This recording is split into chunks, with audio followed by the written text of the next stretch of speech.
Kenmore City Council is now in session. First item on the agenda is the roll call. Clerk, can you please take the roll? Councilmember Baker. Here. Councilmember Marshall. Present. Councilmember Kugler. Here. Councilmember Shrubnik. Here. Mayor Herbig. Here. Deputy Mayor O'Kane. Present. And it looks like Councilmember File is excused.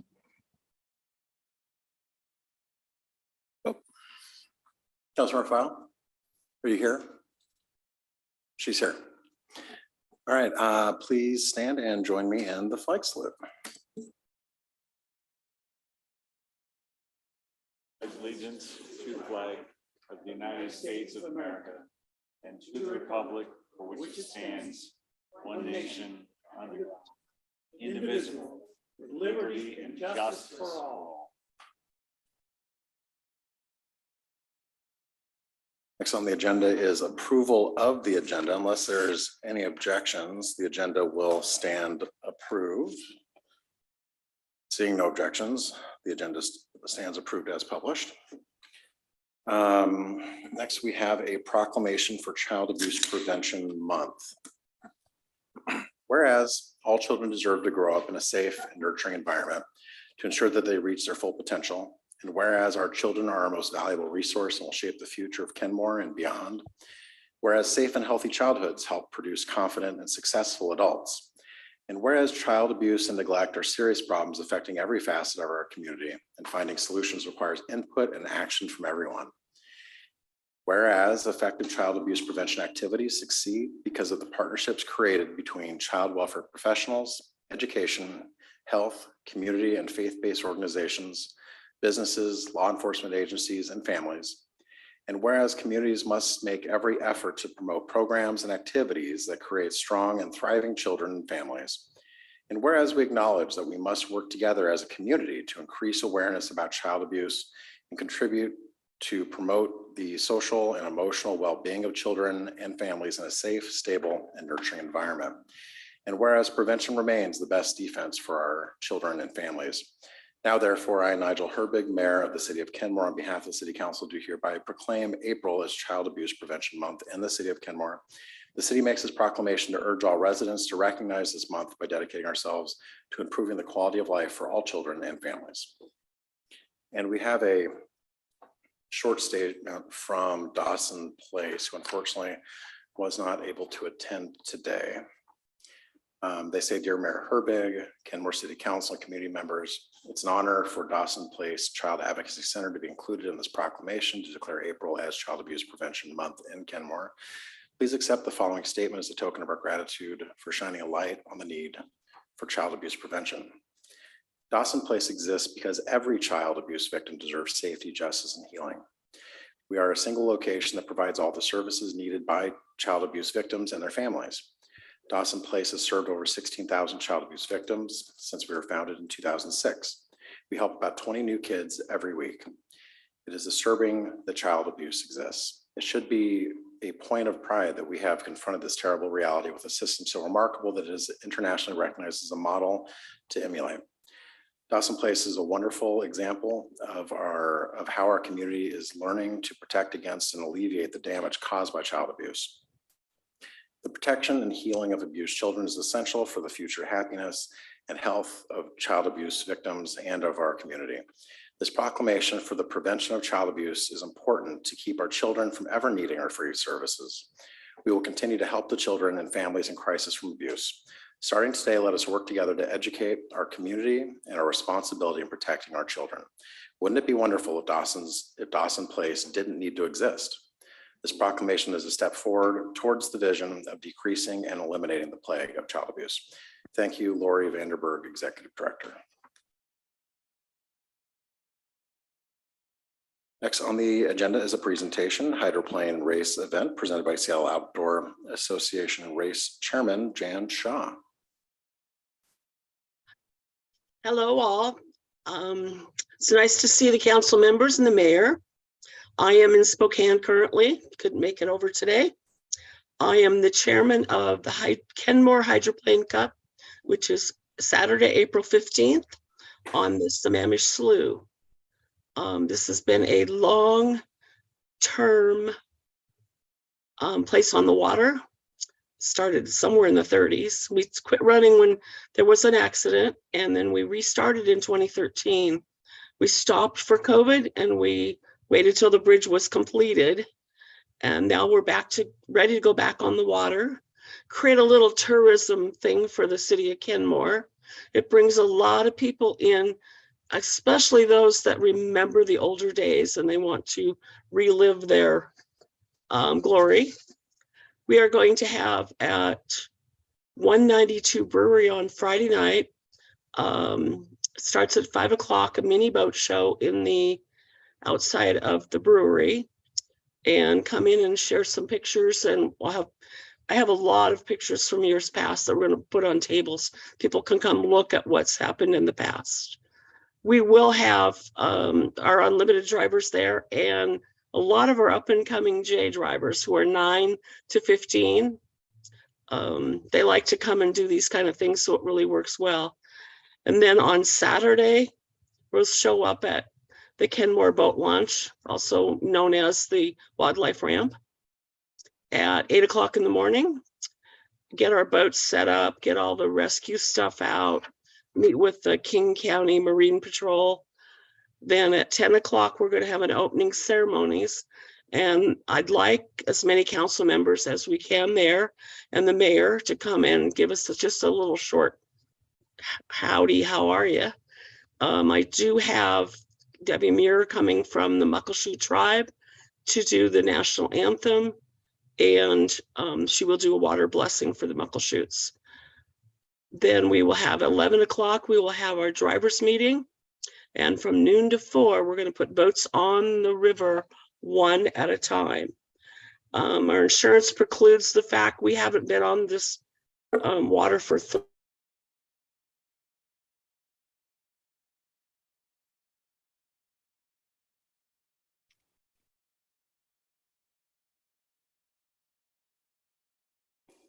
we'll still be there, and we'll still give them an opportunity to come talk to that you can come through the pits, you can talk to the drivers. Some of the older guys are going to have their boats there. You can sit in their boats, see what it feels like to crawl around in a outboard hydroplane. Anybody have any questions? Any questions? Councilmember Baker. Hi, Jan. It's good to see you again. Where is the race going to go, from the bridge to where this time? The city limits of Kenmore. We turn just before we get to Blue something RV, or no, Blue Dog something. It's at the end where the little bridge crosses over. We're gonna, Yes, we're not gonna go into the bridge. We're gonna turn them at the bridge just before that. perfect. A little bit longer this year. Thank A little you. bit longer, but the guys, they tried it that one year and they felt it was too long. Now we got a new group. We're gonna try it again. Good. Thank you. You're welcome. And obviously I've been doing this for a while. I was around when we did the first one, so. Yeah, no, I've just speaking for myself, I can say I'm really looking forward to it. I grew up, in Seattle. My dad would take me down to watch the Unlimiteds when I was a kid down at Seward Park.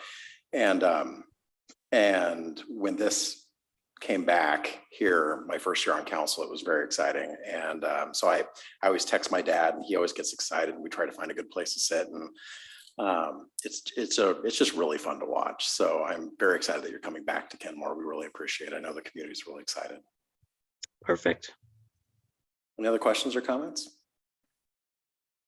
All right, well, thank you very much, Jan. Looking forward to seeing you for the race. Thank you very much. Okay, Have a good night. bye. All right. Next, we have Where's the Fun? Mr. City Manager. Yeah, we've got a couple slides to show. Your mic? We've got a couple slides to show. Do you mind showing those slides, Michelle? All right, so we had a really fun event on Saturday morning from about 11 to 2. And we had some habitat restoration going on where a bunch of volunteers came and they worked side by side with, and that is not a dog, side by side with goats. And it worked out well.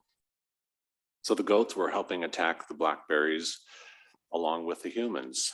So it was really fun. There's another slide here that shows a little more area there. The guy with the plywood there, big piece of plywood, that's Ed Portnow, and he is the goat herder.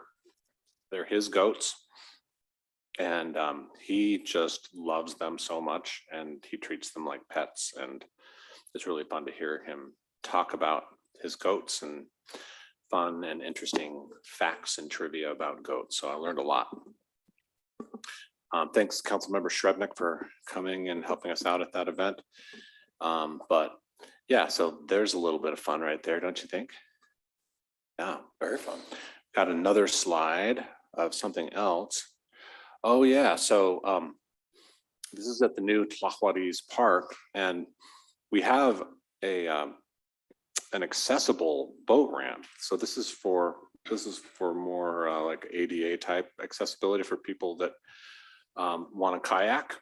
And so Maureen Kalaisi, our project manager, wanted this to get tested out. So on Saturday, remember how beautiful Saturday was? I said, well, let's use this as an excuse. And so we paddled from Rhodey up to here and we tested it out, and it worked great. So that's just a picture of my canoe there, right after we had tested it out. So, and then we walked around the rest of the site, and it was in the evening, and the sun was going down, and the light was just incredible, especially at the bird blinds.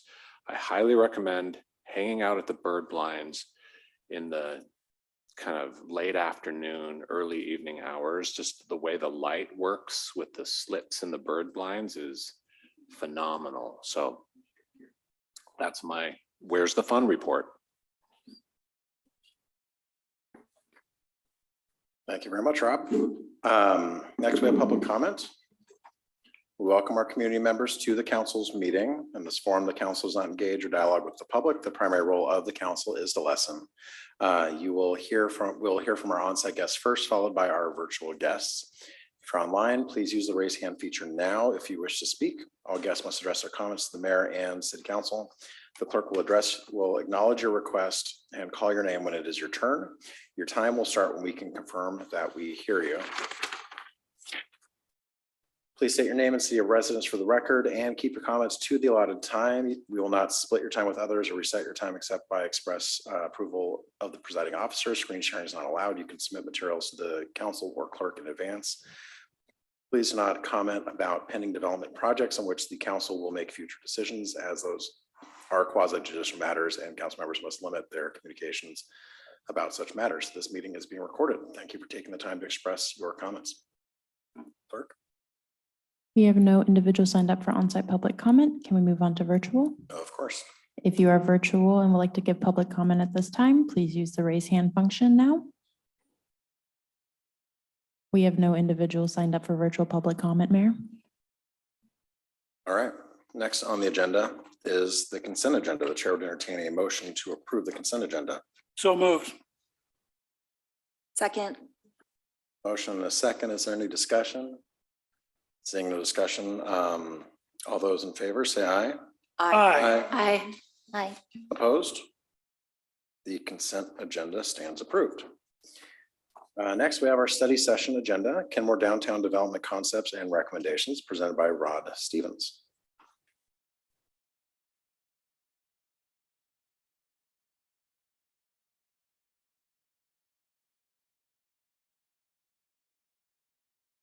Nice to actually see you in person. Testing 1, 2, 3. Good. Pardon me for being a little late. I was over at your coffee house reviewing your zoning, and I got caught up in the intricacies. It's sometimes like a Rubik's Cube to figure out how to make things work. I'm Rod Stevens, and looking at my notes from last year, I did a Zoom call with you guys on May 17th last spring about a competitive analysis of downtown. So that's been about 10 months. And I think this is the second public hearing, and I work mostly with cities, but this is the second public hearing I've been personally attended at in the last 3 years. So it's nice to be back in person. And I really believe in the value of face-to-face in everything I do. I'm a real estate professional and I look at things through that lens. And one of the things I most enjoy working on is face-to-face development because it brings people together, whether that's living or working or playing or making government decisions. So we've got about an hour together and I've made a fairly short talk so that I won't be talking at you for the whole time. And that will leave a lot of time for question and answers. And we can do this 2 ways on the Q&A. We can just go at it generally, or if you're interested, we can go back over specific slides if you have questions about individual topics. But what I'd ask you to do is to hold those questions as I run through it initially, and then we can come back and we could even do it in 2 parts where we just do sort of technical questions. And then we could also leave the last 15 minutes for you guys to speak in more policy terms and pose questions that way. So anyway, let me understand that. So about a year ago, Rob Carlindsey asked me to answer 2 questions. And they're related, but they're slightly different issues. The question, one is about the bench and the other one is about Kenmore Village. The question about the bench is really, what's the highest and best use of the property economically? i.e., what would the market do with it? Question about Kenmore Village is, how do we get the remaining owners there to redevelop? A little bit different question. The latter question is a little bit like asking how to get someone to go to the prom with you. So I'm going to put out a recommended strategy tonight. It's based on my analysis. So one of the things as a professional and a development consultant, I don't just like to do studies, I like to do strategies, things that guide people in making decisions and move them forward. People frequently get caught and lost in all the myriad details. And you're the board of directors for a small city. You're trying to move it forward, and I'm here to help you with that. So I call this strategy left, right, and center, because it turns out that the questions of what to do with the bench and how to induce more redevelopment in Kenmore Village are really part of the same comprehensive question. How do we revitalize central Kenmore? How do we get more development there? Kenmore developed as a place in response to and along 522, which with its torrent of vehicles is kind of like siting a town on the banks of the Columbia River. It's a fact that dictated the way your city laid out. I want to discuss a strategy for rebuilding your city center back of 522 in 3 complementary areas that I call left, right, and center. And I'll work through those in a little bit.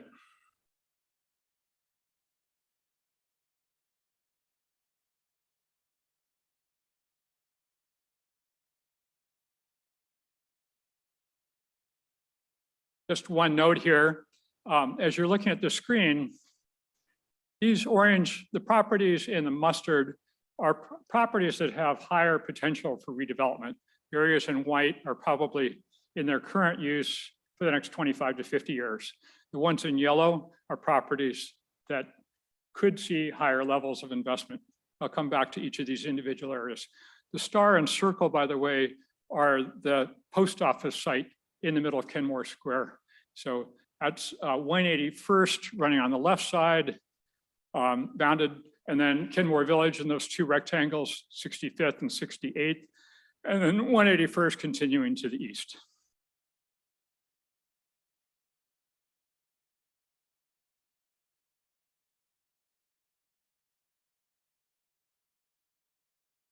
I want to talk for just a minute about the analysis that I carried out.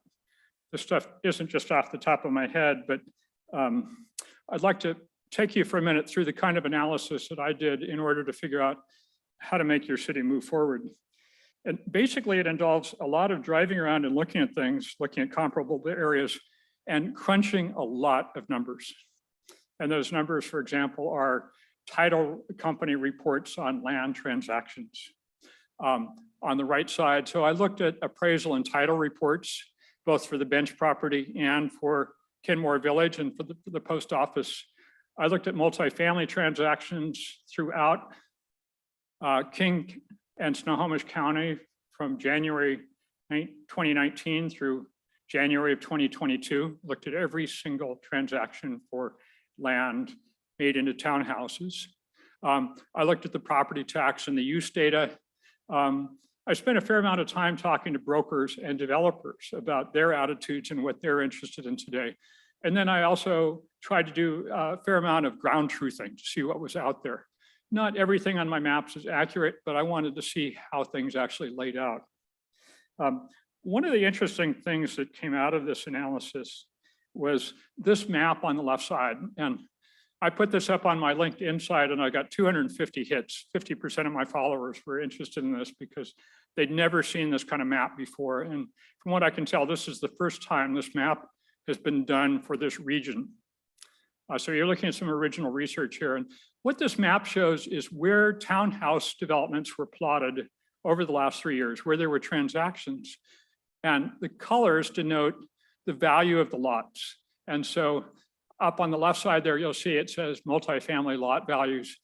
It's a little hard to see those colors, but a dark red means that the lot sold for $1 to $50,000. And then in the yellow, a yellow lot location means that it sold for $150,000 to $200,000. And then at the high end, $300,000 per lot. So the royal purple you can see on the map is in Seattle, especially Capitol Hill and Queen Anne. And then the red, as you go up into Snohomish County at the top and down at the bottom near Tukwila, those are the lower values. Now, I was looking at this because I was interested in potential values and uses for the bench as townhouses. But I wanted to draw your attention to this, and I wanted to mark two particular things at this point before we get on in the analysis. One is that currently the lot values for townhouses in Shoreline for the last 3 years have been very close to those in Kenmore.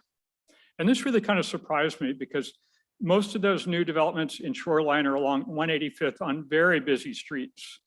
And I know you guys, and this is a great place, but it struck me that you're not getting the premium for place that you could. And that's part of what this whole central downtown Kenmore development is about.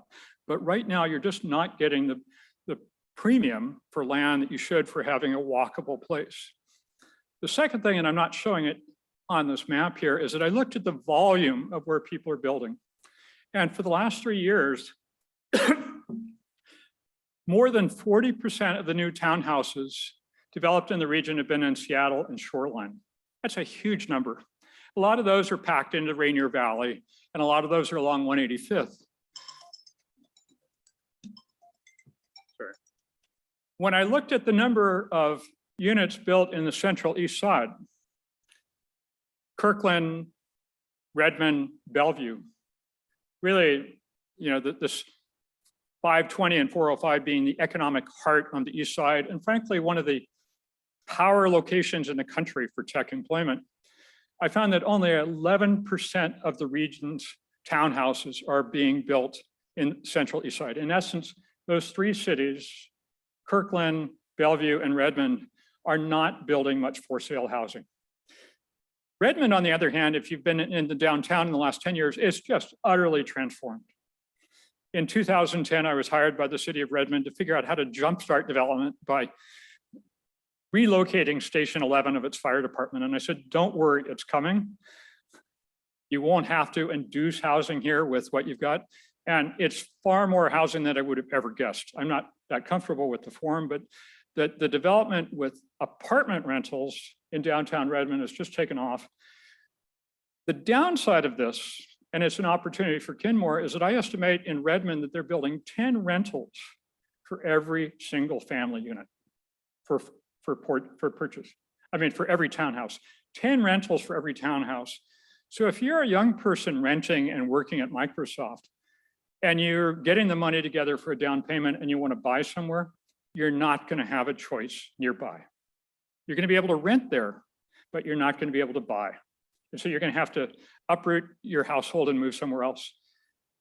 This is a great opportunity for Kenmore to offer for sale purchased housing in higher density form.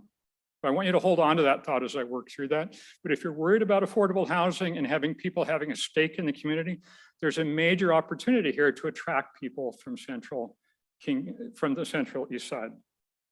So let's move on to the strategy here. This is the left side. If you look at the map, that's 65th on, well, 62nd on the far left, and on the right side, 65th, and then Kenmore Village and the town center in the middle. And then I've got the bench properties marked out just below that rectangle here. Now, I looked long and hard at what could we do with the bench? And it's some of the toughest real estate I've ever looked at. And I've looked at dozens, if not hundreds of properties in my career. And the bench is just extremely hard to develop. There's a couple of reasons for that. One is that it's really an orphan property in terms of being part of a neighborhood. It's just by itself. The second is that the developable area of the property is extremely shallow. I estimated that for the Cozy Inn, you have between 20 and 30 feet of buildable area before you fall down the slope. And you can't really build up from the bottom. It's just too far up from the bottom. And it's such a narrow property that you're building right on the highway. And so, and further, retail and office uses, they're down in demand. And so as I looked at possible uses, I thought there's really two, from a market only, setting aside the zoning, there are really two possibilities for the use of the bench. The first, if you inherited this property tomorrow and you wanted to make money, the most logical use for it would be drive-through restaurants, like a Dutch Brothers coffee kiosk. That's where the industry is going. That's what Chipotle and Taco Bell and Panera and all the other fast casuals are developing, drive-through only restaurant kiosks. Believe it or not, if you go into a Panera, they only sell 20% of their sales go to sit down, 80% of a Panera is dash and go. So the industry, in terms of capitalizing on that location, if I own that lot and I could do anything with it, it would probably be scrape it, put asphalt on it, put a coffee kiosk on it, and call it a day, because it's just very difficult. You're probably not going to see other retail uses. And the retail uses that have gone in there are very much like those that you see between here and Lake City Way. You know, these are not high-paying rents that are in the existing buildings. And so the market use is probably a drive-through. Your zoning code, that's what I was just looking at before coming over. It's a little ambiguous. It does allow drive-through. So if you put the coffee kiosk right up against the street, you might actually be able to pull it off.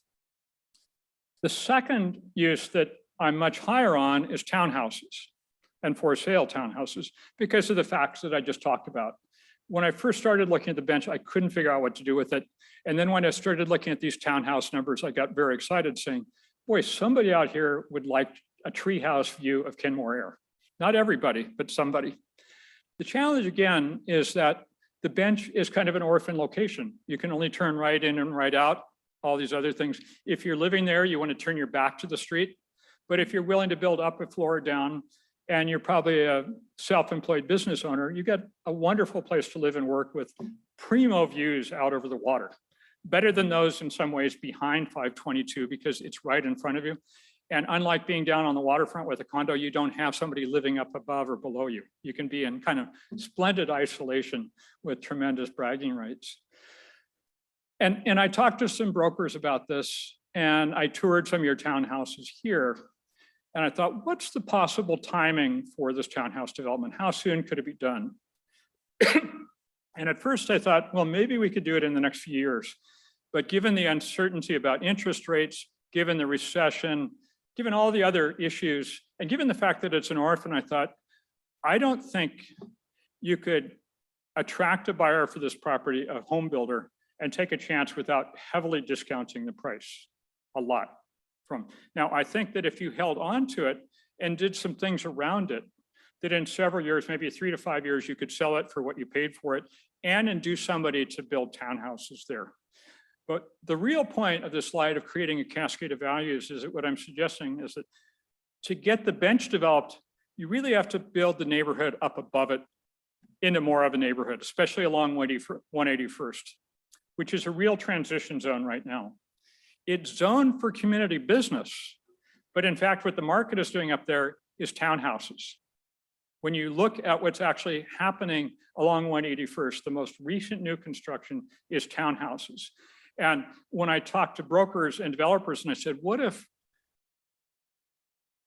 Kenmore were to make this easier to build in this area? What if you could get an expedited review? Would you come? And they said, we'd come there in a New York minute, particularly if the review process was very straightforward.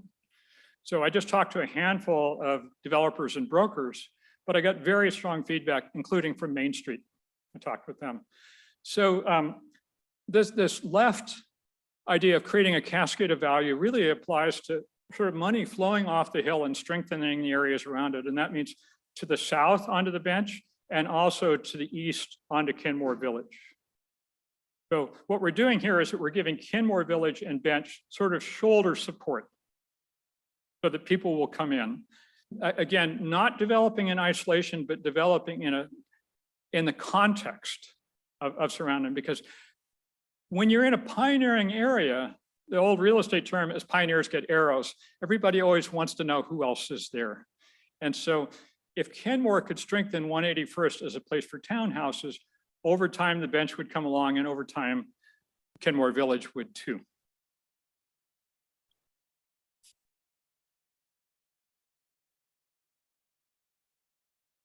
So now let's talk about Kenmore Village and what you can do there. And one of the issues of Kenmore Village is that it wasn't built on 522. And because it lacks visibility, it's had weak retail tenancy for 25 years or more. You know, Kenmore, you know this history well, it's where the city started. But the fact is that it's not on 522, and that's why people went to Safeway to shop, as they could see it. You also, in the current configuration of Kenmore Village, as we've historically defined it, it only has 4 property owners left to build there. You know, Main Street, and you guys built on the north and the west side of it. When you look at the other side, on the west and northwest side, there's just 4 property owners there. And if they don't play, there's not a lot you can do. One of the other challenges, and you still have the post office, and I'll come around to that, but one of the other challenges with Kenmore Village is that it was never developed as a single property. I went back through the zoning history, and what you find is that residential lots were sold off with easements over them, but it was never done according to a master plan. It was whoever had that kind of parceled it out. And the result is that there aren't the normal agreements between properties for the joint use of the property.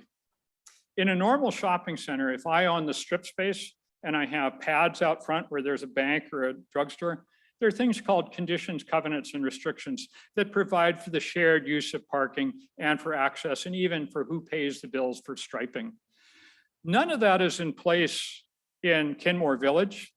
And so the odd result is that you have the keystone property. You own the post office, but if you were to sell that to somebody else, they could put a fence around it, and it would, one, take away a lot of the parking for your park and for Kenmore camera and for everything else. And number 2 is people wouldn't be able to access from the south side. And so this key question, not just of visibility, but of access, is missing from the ground rules at Kenmore Village. And so moving forward, one of the things that you're going to want to do is use this property in such a way that you're providing for the long-term benefit of Kenmore Village. So let's go to the strategy here. And I call the strategy, let's create a Main Street. And back to that prom question is, what if the person that you want to take to the prom doesn't want to go with you? You ask somebody else. And so what if one of your 4 property owners doesn't want to develop for a whole variety of good estate planning reasons or whatever? what can you do? And my suggestion and strategy here is that you expand Kenmore Village to include the 2 blocks between 181st and 522 Bothell Way. That you basically run Kenmore Village all the way down to the highway, and that you turn 181st into a main street by necking it down. And I've got suggestions of how you can do that. I'll get into that later in a subsequent session, but you make it a walkable main street. And I think there are ways of making that without spending $5 or $10 or $15 million. I think there's some ways that by recycling the land that you can actually get developers and builders to pay for part of that cost. But there are a couple of wonderful things about this Main Street retail plan. Is one, sort of like muscles on a rope, this Main Street gives a place for high service local retail to adhere to, a place where it's got parking outside, where people can walk both directions from it, where it's got access and exposure. The second part is that 67th there becomes a front door on 522 for your town center. No more going up 68th and turning. This is a direct way in, and it leads right up into the center. The plan that I'm showing here is basically envisioning housing and vertical mixed use development on those 2 blocks and on the block where the old World's Fair buildings are. And here I've extended the boundaries of Kenmore Village over to, I guess that's 66th on the left side. I looked at the maps for a long time here and said, what can we hope to develop? Not everything's going to redevelop, but you've got so much underused land here, particularly in that block at the northwest corner, 68th and 522, where it says BRT.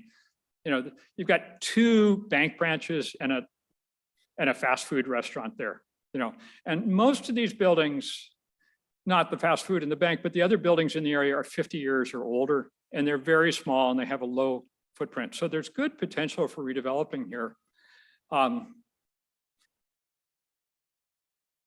A couple of observations here.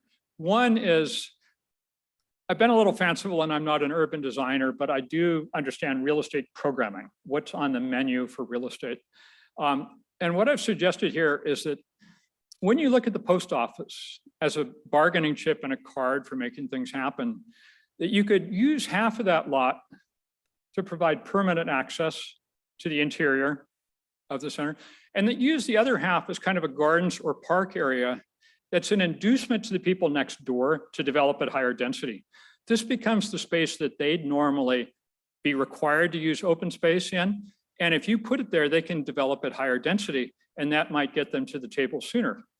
It also makes up for kind of a conspicuous lack in central Kenmore, which is not very many parks around. What I'm suggesting here is that you green up the area right out front here and on the other side of the building, and that this begins to connect your town center to the other areas of central Kenmore with very green stuff. One of the funny things that I've run across is, being a baby boomer myself, is that a lot of baby boomers have time on their hands. It's a tremendous civic resource.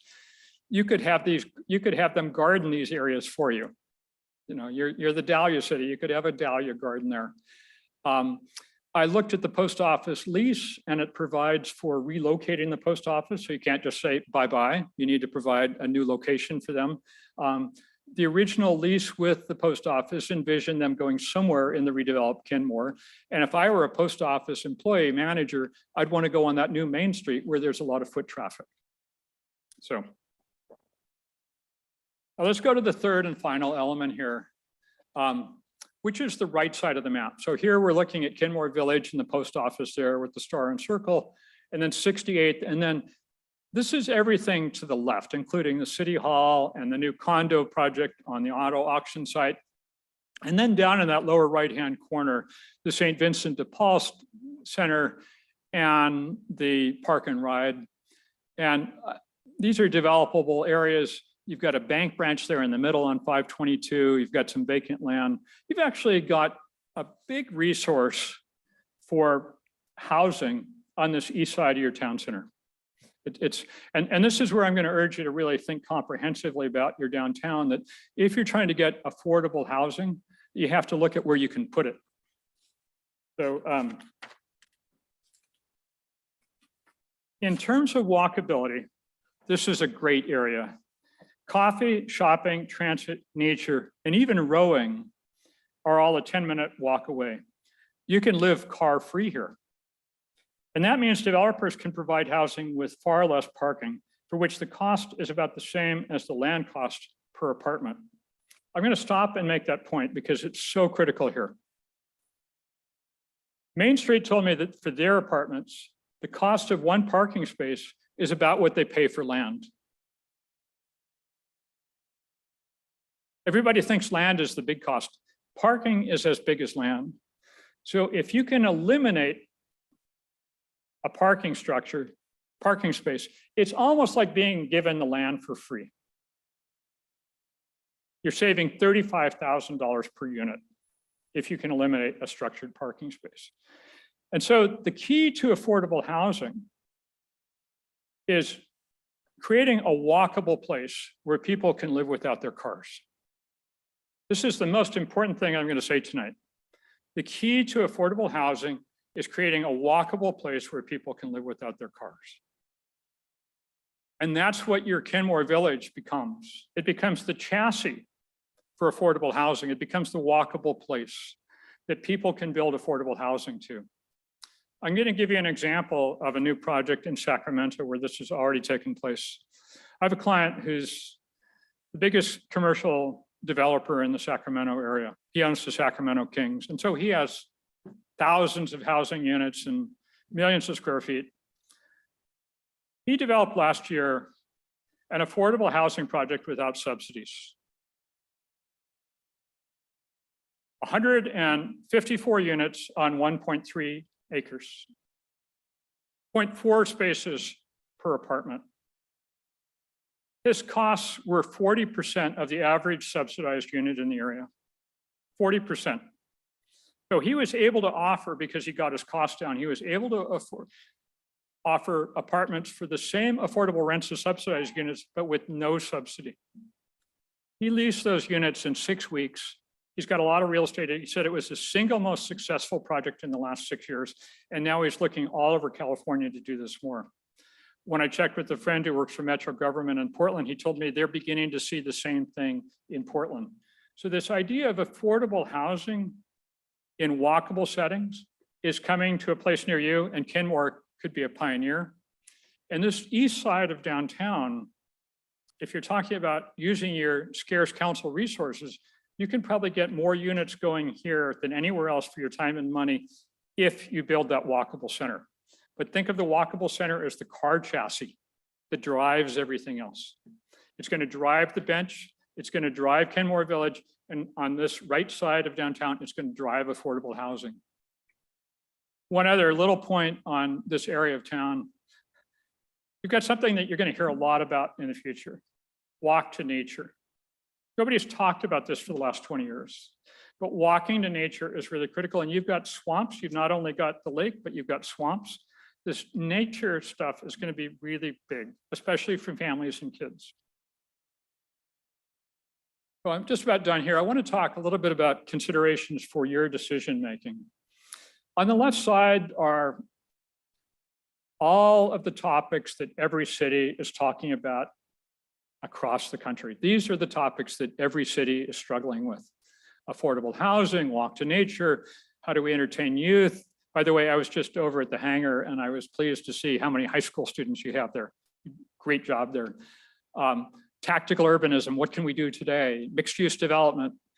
And if you were to have a separate study session like this for every one of these topics, you'd still be talking 2 years from now. But you cannot take these all on individually. You need to take them on holistically. And the question is, which of your actions are going to leverage your time and money the best? The scarcest resource that any city has is this time right now. Your decision-making, your studying, your hours, the staff is one thing, but your time as a council is golden. Just think about all the work that goes in. So you have to think about how you use your time, your council time, and what decisions you make in terms of a strong downtown and affordable housing. And those questions, those issues all come together in your 3 priorities from what Rob and Stephanie have told me. fiscal responsibility, affordable housing, sustainable, environmentally sustainable development. Maybe you have some others, but those are among your top 3. You can achieve those here in central Kenmore if you begin to move strategically. The second issue that I'd like to bring up here is this question of post opportunities for urban revitalization. I started working in real estate when I was still in college in '79, and the last 2 to 3 years in the next 2 or 3 will be the biggest time of urban change in my career in 50 years, 45 to 50 years. Things have changed so fast. All these things were foreseeable, but the COVID pandemic catalyzed change, and no more importantly than in telecommuting. And who's benefiting most from this? Bedroom communities. Why is that? Because your people are home 4 days a week now. They're no longer hopping on the BRT bus and going downtown. And they may not. They might hop on the BRT bus and go to Redmond for 4 days a week or 3 days a week, but they're here in the city day to day. And that means opportunities for you folks to capitalize on that. And the demand for walk to and walk from housing is greater than ever before for that very reason. People don't want to be in their cars. They don't want to be driving their kids around. They want to see their neighbors. And you have the chassis here to build that. So you have this tremendous opportunity right now where the world is shifted. Now, the bad news that goes a little bit along with that is that you've got competition for those people. When builders look at land prices and decide where to build their townhouses, they have choices. They don't build everywhere. Your competition is Bothell, Woodinville, Totem Lake, Mill Creek, and to a lesser extent, Shoreline and Lake City, but we won't talk about them. But some of these places are 2 steps ahead of you in the sense that they not only have plans in place, and I'm not saying that you have to take the big gambles financial that Bothell did, but they have their plans in place and they have the first generation of buildings coming out of the ground. And that's credibility for attracting more. So there's great opportunities here, but there's also competition. So my suggestions for next steps in terms of, I think you'll want to talk through, and I've tried to keep this brief, but 1, program and draw an extended Kenmore Village, a vision that you can show to your citizens, that you can show to developers, that you can begin to create a consensus for what you want this place to be. Bothell did this and they used it to get grants from the state. A colleague of mine did the Bothell plan and he said it was instrumental in the funding. Number 2 is review the zoning and approvals. I've looked closely at some of the zoning along 522 and it's got the right intention, but there are some things that would keep a developer from building and that needs to be reviewed. Second is this question of process. If you can get development plans reviewed in 6 months, you'll make yourselves the talk of the region. And then the third thing is expanding that dialogue with developers. The ultimate users are people living here or store owners or restaurant operators. But when it comes to revitalization, your customers are developers, investors, and lenders. And they all have different needs at different times. We're in a high interest time. Some of them are getting cold feet about developing. If they're your customers, you need to be in touch with them on a regular basis and see how you can meet their needs and see how you can work with them. I'm not saying that you give up your standards, but you see how you can work together in a cooperative agreement. So that's my my presentation and strategy. And I'd like to take question and answers. And I'll tell you that I'm hard of hearing. So I'm going to ask Stephanie to come over because I have a hard time hearing in a room like this. Questions, Councilmember Baker. Yes. With middle income housing, where do condos fit in with this? For quite a while, they've been sort of the starter home. Where do they fit? Stephanie, the question is, where do condos fit? Yes. David, you hit the nail right on the head because that's the problem product in Puget Sound. And if I could do condos anywhere, It would be on these lower 2 blocks or in Kenmore Village. It gives you the density you want. It gives you the stake in home ownership at all. The problem right now is that builders are scared of lawsuits. And so you would expect there to be condos, and surprisingly, you guys have them on the auto auction site, but I've located very few condos in the region. And I'd love to see them, but I think it may take 3 to 5 years before we begin to see them. And some of that might be legal reform at the state level. But right now, builders are scared of lawsuits. Would you recommend that we expend the effort to talk with our legislators and trying and get a more softer approach with condo development? Yes. Councilmember File. Thank you. The creating beautiful spaces, innovative spaces is an exciting thing to do.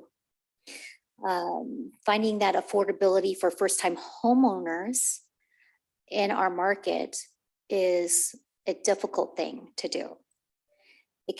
What I hear is confusion and concern about very costly homeowner association dues, which scare away the first-time homeowner or the individual looking to downsize in their later years, for independent living. So what do you propose? There seems to be a difficulty creating a pathway to homeownership abutting large homeowner association dues that usually accompany the townhouse or the condo. So this is why I've been focusing on townhouses, is that you don't have association dues with them. You do have a question of what color is your neighbor painting their house, but when you're only 20 feet wide, it doesn't matter too much. One of the things that is surprisingly a problem for affordability are the way that most city fees are structured. Now, I don't know how they're structured here, but in a number of cities, the cost in permits for a McMansion is the same as a micro unit. The developer that I referred to earlier was working with the city of West Sacramento, and he went and he negotiated a per square foot charge, which meant that he could offer 350 square foot apartments, basically studio units and small units, and pay far fewer fees than if he was building a McMansion. But in other cities, he would have been treated the same. The processing time is a big issue. One of the things that the brokers told me is that developers build a big factor in, a big cushion in for uncertainty and for 2 and 3 years, and that can add $50,000 to $100,000 per unit, that uncertainty. So if you could have a very clear plan with very clear expectations, and you had a review process that was 6 months guaranteed, maybe you farm out that review or something, that would be one way of bringing the cost down. I know people always harp on regulation, but there is a cost to it. I don't want to overstate it, but there is a cost. The more interesting issue to me here is the fee structure. Because to me, that's a question of fairness. Thank you. Councilmember Shrubnik. This is great. Thank you for this interesting presentation. I have one question about the bench and one about Kenmore Village and one that is for both.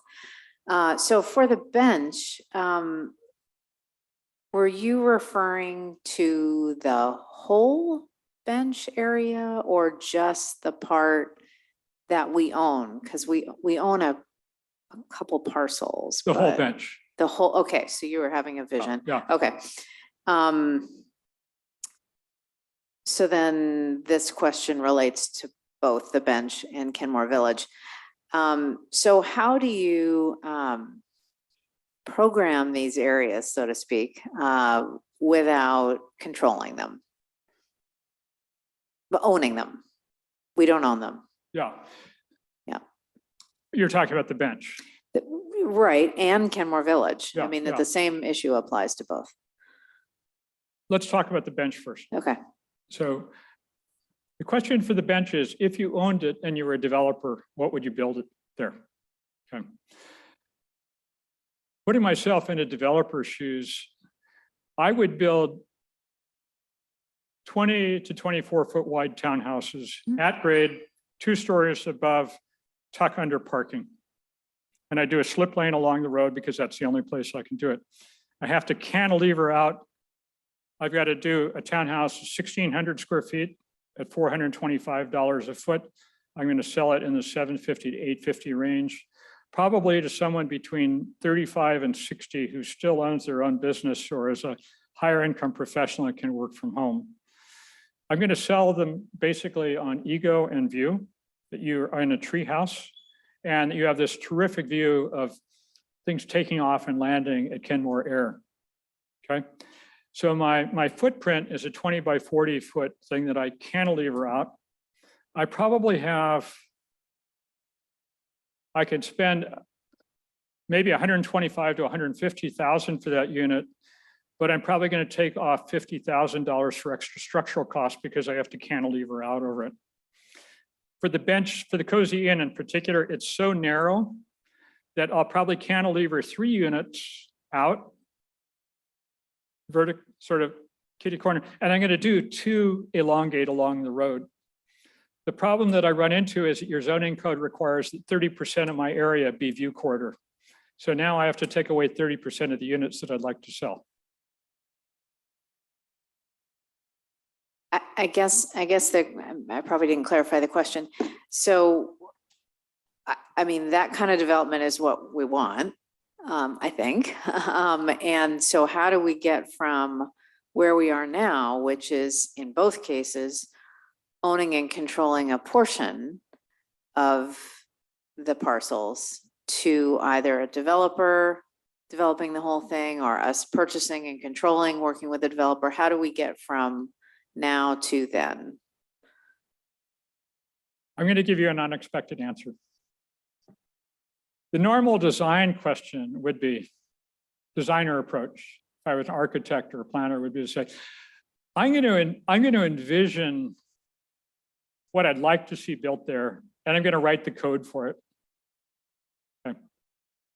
And hope that they build what I want. Okay. And that's normally where things stop. But what I'd like to do is I'd like to stress test that code.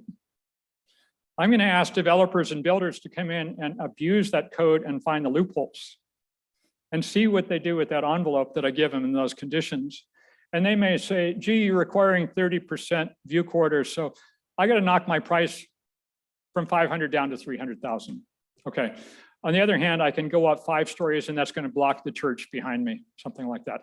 By the way, I walked this area and it's mostly rentals behind there, and I think you can go up without intruding into that view corridor. But the real way to do this is dialogue, where you set off and you say, this is what we're thinking about. These are the restrictions that we might impose. Poke holes in this and tell us how you can, where we need to revise this, and also tell us where we're starting off with the problem and where we need to rewrite it. So it's a dialogue with the development community. It's not adversarial. It's a game at first and a dialogue to see how do you get what you want. And the owners as well. I guess I'm just still stuck on that piece, that you can have all the dialogue you want with developers, which we have over the years with Kenmore Village in particular. And yeah, so that's where I keep getting stuck, I guess. How do you work with the owners? Do you do the same thing, develop the vision and the code by yourself? And I mean, yeah. And Deborah, one of the things that I see over and over and over in revitalization strategies is that they have stakeholder interviews with the current owners. The current owners are not change makers. You want to have conversations with the people that will make the change and figure out how they can make a deal that the current owners can't refuse. Those current owners are not in the business of developing. If they were, they would have done it already. And so you really want be talking with the developers that build the kind of product you want. That's what we did here at Kenmore Village. So I worked with Rob and Nancy the last time around, and before that RFP ever went out, I'd spoken to 8 developers about the RFP.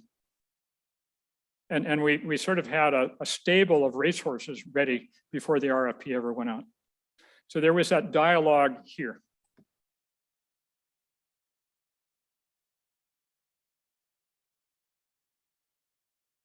Councilor Marshall? Thank you, and a very astute presentation for sure. I'm all for preservation of the historic World's Fair buildings in Kenmore Village and those awesome, diverse, BIPOC-owned businesses that we've got there now, which really offer a alternative to the much more expensive like dining experience at the Stoop and the other businesses. I think it's in fact, a charming retro, really appealing sort of vibe. And, you know, there's no question my kids went and took lessons from the Kumon lady. She is a person of color. The Shin's Taekwondo is, my kid went there. They sustained us really all through COVID with recreation and something to do for the kids instead of sitting in front of a computer. They really sustained us. There's also the Korean restaurant, which is awesome. And the owner of that property as well is a person of color. It's, again, historic from the World's Fair and the little jewel box. So I'm all for preserving that. And I think it's vital to recognize. The things I agree with you on are walkability to nature. That's great. I've been trying as best I could. And, you know, I think everybody on the council also to try and preserve what nature we have left in Kenmore, because I, for one, know that I don't want to be Bothell. We're not going to be Bothell. I know it's one city I think you left out was Lake Forest Park. They have their mall, right? That's a centralized, well-developed area. And the rest of Lake Forest Park is emphatically a preservation of the environment. I think that's a balance that I identify with much more certainly than Bothell and the what I think has been a massive overdevelopment, but that's Bothell. We ought to have denser development downtown, of course. I believe in that. But I think that we're really in the driver's seat for a lot of the real estate. And then absolutely there's no way we should expedite development on developers. That's what they always want. That's what they're always pushing for. Make it easier for them, make it cheaper. There's no way I'm going to sacrifice public input. And the ideas that our citizens bring forth that we oftentimes, none of us, staff, council, anybody, you ever think of, from the people, coming from the people who have to deal with this proposed development and the rest of it. You know, I'm very much in favor of preserving our citizens' rights on it and trying to preserve what, you know, good bit of nature, even downtown, we may have left. But I definitely see that as a question of preservation for the Kenmore Village. Joe, let me respond and say that I agree with you for the most part, not in the particulars, but I was a history major as an undergrad. Second, let me just talk about Redmond for a sec. My sister moved there in 1983, and she doesn't recognize it. I don't recognize, and I think the biggest loss in Redmond was the loss of the feed store and the rail. They could have created a wonderful downtown with that. One of the things that the Canadians do that we haven't figured out in this country is urbanism doesn't have to be in your face. If you go to Vancouver, they actually hide the density behind the main streets. And as a result, in Vancouver, most of the great retail streets there are 1930s and 1920s retail. So little story on Rob here. When I worked with him down in Gig Harbor, Rob, he said, I want to get rid of that lumber store, the one that was across the street from the shipyard in the back where they used to build the T-birds. And I said, Rob, you need that lumber store for character. What we need to do is, you know, if they can't make it, find a new use for it. So the most interesting places are a blend of old and new.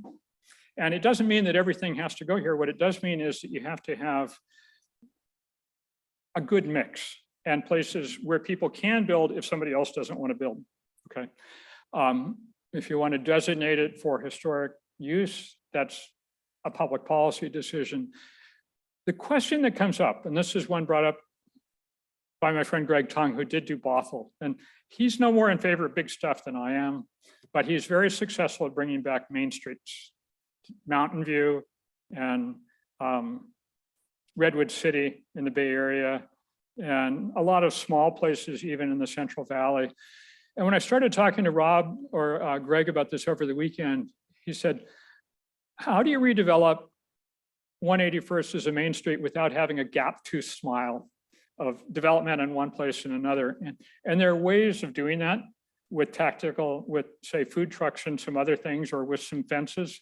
And so not everything has to be big and tall and all at once. In fact, the reason that Kenmore Village didn't work the first time is it became a Jenga tower, a block stacked so tall with so many assumptions that it fell over. The assumptions, it didn't have a good foundation. It had to all be done at once like a giant wedding cake or a Jenga tower. And so one of the ideas on good revitalization is that you allow places to go at their own pace, but you always have enough that the place is getting better. And there are things that you can do on the street that don't require 5/1 housing. I'm a little shocked at how Queen Anne has evolved. I miss the old 1930s street at the top of the hill. You don't have to have that new stuff, and it does run out old retailers. So the question is, what else can you do along the way to maintain that ecology? And retail is an ecology.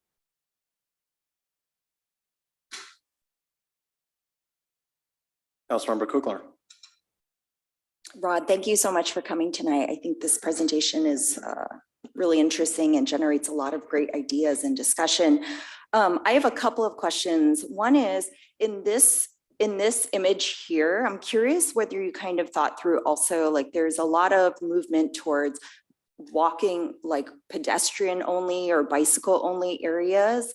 And I wondered if you think that that additional roadway is essential going into that hangar downtown Kenmore area, or if you would also recommend a possible design that's just pedestrian and bicycle friendly. Rob's going to shoot me, but my urban design colleague in California said, what's this diagonal parking in front of the hangar? And if Greg were your urban designer, it would be a okay. And my hometown is Portland, and the very best retail in Portland is 23rd Avenue in Northwest Portland. It's 2 travel lanes with parallel parking on either side. The total street width is 40 feet at most. Okay, so you've got more than enough capacity here to narrow that street down between 68th and 66th without impeding traffic. You know, there's this thing in traffic transportation planning called induced demand, which is the wider the street, the more it draws from other places.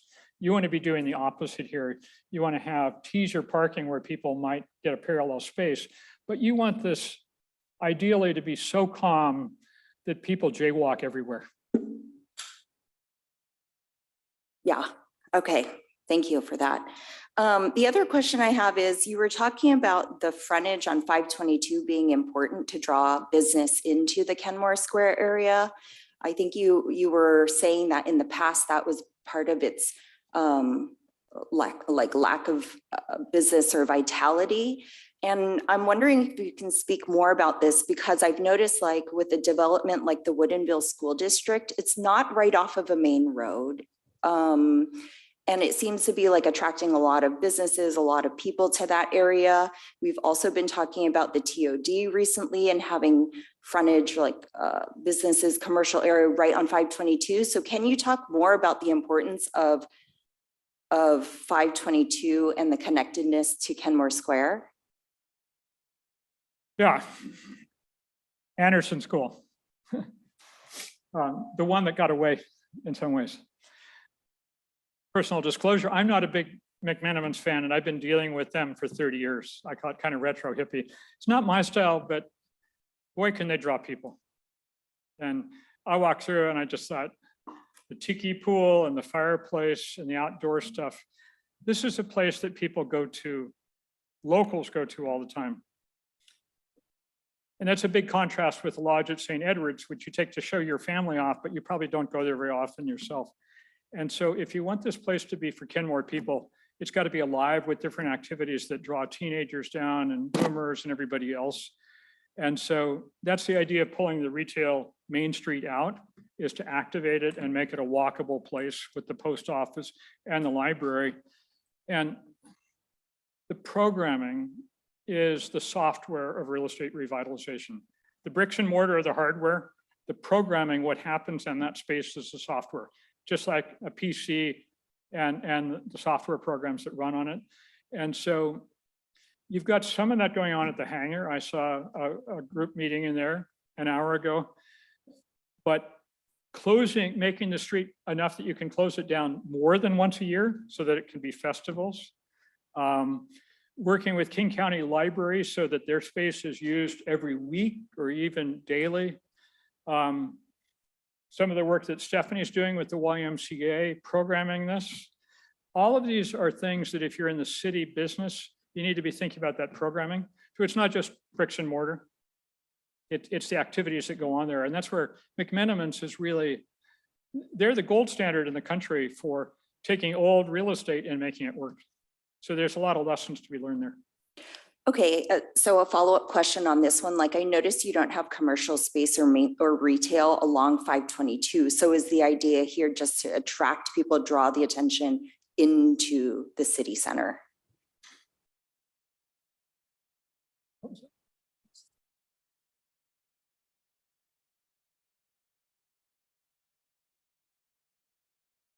So let me talk about types of retail for a minute, because I think that's really what you're asking about. Is that how it can compete here?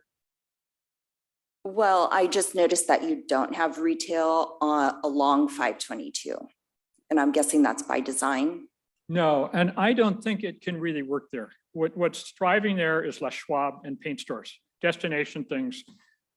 You know, buy tires once every 4 years, buy the paint. Those are the kind of uses, or in and out for faux and cannabis and these other things. Until the pandemic came along, the biggest element of change in real estate was retail. Okay.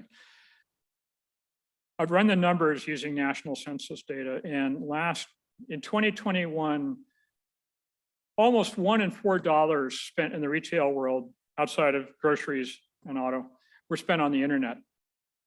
$1 in $4 is going. So imagine what that's done for retail demand. Even places like Best Buy and Bed Bath & Beyond, the big stores aren't surviving.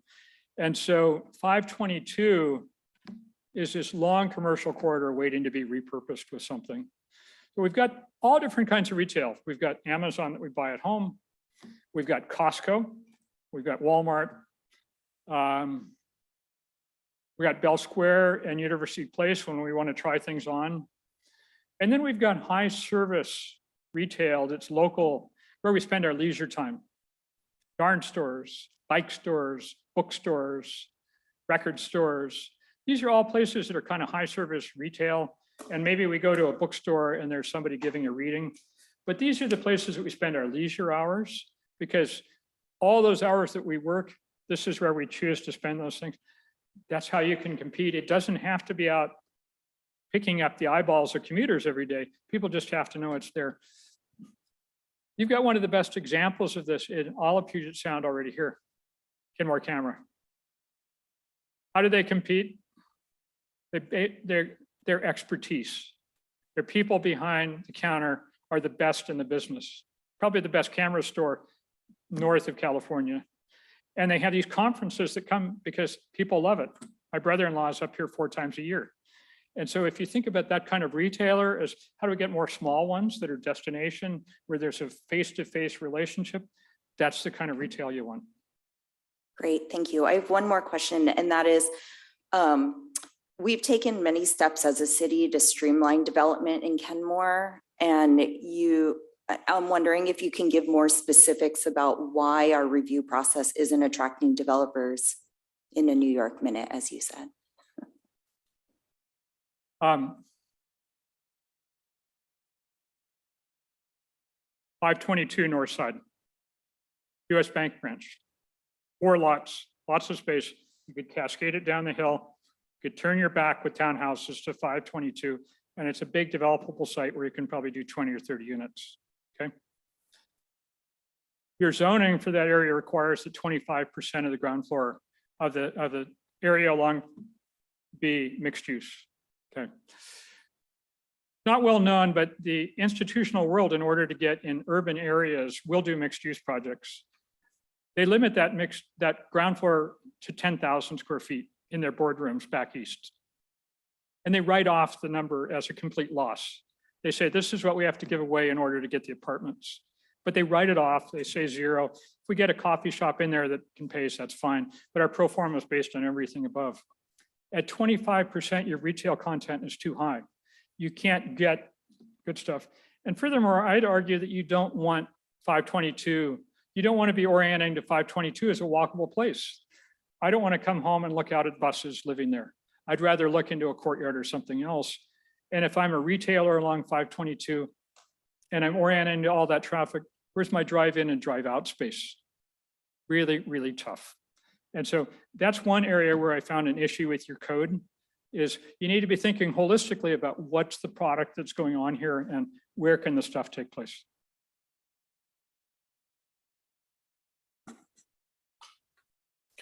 I've got a few here, so I'll apologize if I ramble a little bit. I was intrigued when you put, we talked about Main Street retail along 181st there, because I've always envisioned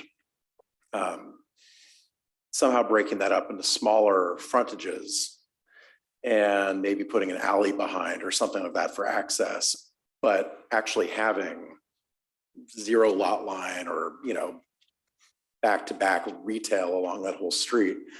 I'm curious what your thoughts are. Is an alley or something like that necessary behind that sort of development, or can we get away with? No, No? no. Portland has no alleys. Right. 3 areas in the city, Ladd's Addition, 1 street in Northeast Portland, that's it. But it's got 200-foot block links, and that allows people to access. I live on Bainbridge Island. We have a diagonal parking on either side. 8 o'clock in the morning, there's a truck parked in the middle. You drive around it, it's got its loading ramp going up and down, takes care of it. Is there anything, I mean, I've always pictured smaller street storefronts along that street. Is that something that A, is that viable? And B, is that something that the city would have to mandate? Or should we be a little bit looser with what we allow to, because I'm trying to, when I think about walkability, I think about there needing to be something next to the sidewalk that activates and that, you know, keeps the mind going, not just, you know, a dental office or something like that, but something that is interesting. Right. So one of the problems I run into in my business is mixed use developments that are done by apartment developers. Why is that a problem? Because they don't get retail. They tried to save on cheap aluminum storefronts that look like they're brushed aluminum. The ceiling heights are too low. Sometimes there's a sidewalk that's taking advantage of a grade change, but you can't actually walk in there. There's no allowance for exhaust from restaurants. They just don't get retail. And so sometimes having smaller buildings is a help, because you get local developers or regional developers who will sweat that difference. And yeah, you know, these gigantic apartment projects have a name in the industry. They're called Texas Donuts. That's the term. That's what they're building in downtown Redmond. They're called that because it's a gigantic structured parking space with apartments wrapping around it with a courtyard. The problem is that they're too big. They're out of scale. They're sort of, I actually measured a couple, and they're the length of a Disney cruise ship usually. And you don't want that moving in your city. And so you can talk with developers and figure out how to develop at a smaller scale. If they're just trying to get in and out, you don't necessarily want them.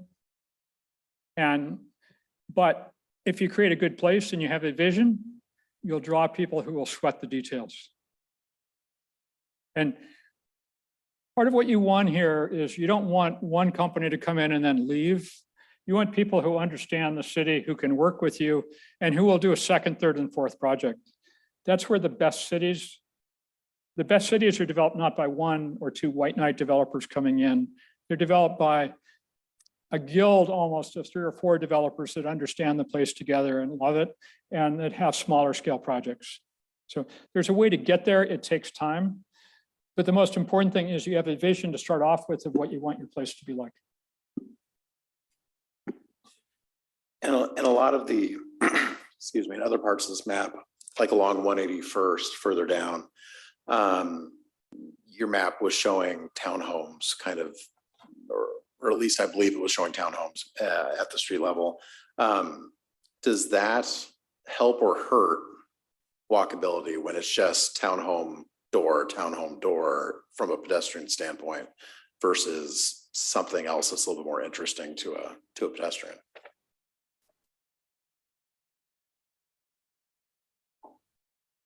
Sorry, I'm just, if we're trying to make a place as walkable as possible, making it interesting to walkers and comfortable to walkers is as big a part of it as building the actual infrastructure for walking. And I'm a little concerned that just having townhome front after townhome front might not.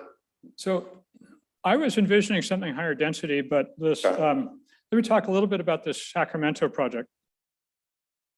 117 units per acre sounds like a lot. Sounds huge, right? Typical townhouse project is 8 units per acre. This is 12 or 13. This is 13 times as dense as this project. This project I saw it looked like two 3-story buildings with a courtyard in between it and a surface parking lot out front. It's small units, but it's workforce housing because that's who, there's a demand for everything. But that project actually has an orchard outside and a green courtyard between the projects. So you can get high density in 3 stories. The question is, are you spending half your budget on parking? Are you building units that are too big because that's what everybody expects is needed? You can, there are a lot of ways to skin this cat, but there are creative ways of getting density without density. Can I re-ask the question? Sure. So I think what the mayor was asking was the concept of having residential at street level through townhomes versus commercial. Does that create that same walkability that you're after? Yes, and the very first residential project in the Pearl District. How many of you have been to the Pearl District in Northwest Portland? Raise your hands high so I can see. Okay. Half that area was the Railway Express Agency from 1890. That was the FedEx of the day where the packages came in. And it was all rail yards. There were no streets there. Okay. And the very first project that was developed as residential there was an old cross dock. It had a loading dock on one side where the rail cars would come in, on the other side is where the horse and buggies would come up, okay? And that project became townhouses. And the loading docks became front yards. They became these elevated outdoor courtyards. And when I've looked up and down at the West Coast, of where did the revitalization happen first? In Berkeley, in Portland, in Vancouver. It's always been in these residential areas where there's been something slightly lifted above the street. So you can have, people don't want to be sitting in their living room and their couch and have somebody staring down at them. They don't want to be in a fishbowl. But if you just lift them up 5 feet, it doubles the value of that ground floor retail, of that ground floor space. So the second part of that answer is, but what if we want retail over time? Well, it turns out that those uses with high ceilings and sort of mezzanines at the back, those are very flexible for live work or destination retail. They can be made into anything over time. The important thing is that, that they're ADA accessible, but that they're big enough and they have that design so they can be adapted. So you're designing in your code for the next 100 years, so that your buildings are environmentally sustainable and they can respond to changes. But just because it's not retail doesn't mean that it's not walkable. And the highest and best use for the next 5 or 10 years here is probably going to be residential. Can I give an example of what he's talking about, that right here in Kenmore? So the Murphy's auction site, most of the site is, we allow just all residential, but the western portion of it along 68th, we require it to be mixed use, so ground floor commercial.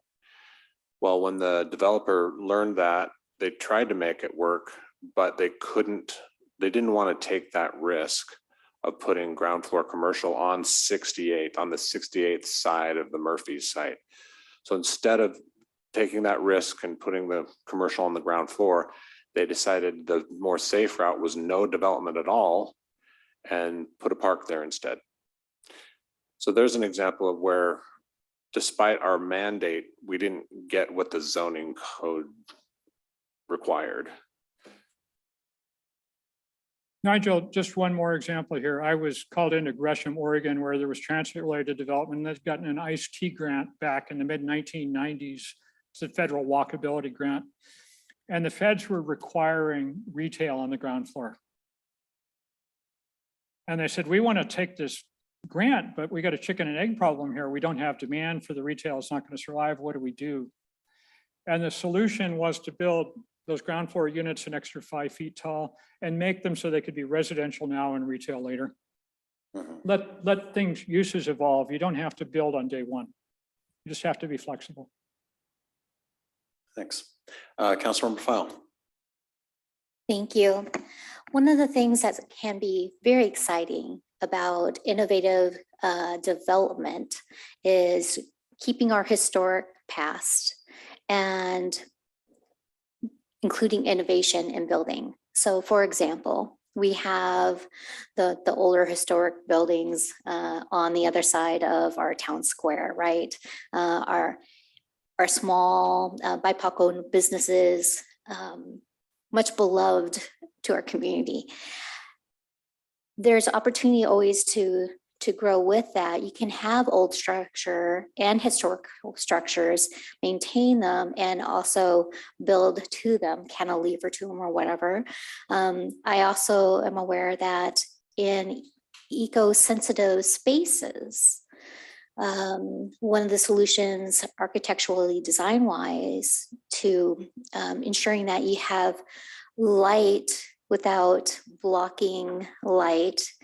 So you're preserving light to the space, to a native space near an indigenous species, for example, but you're building more of a cupcake style.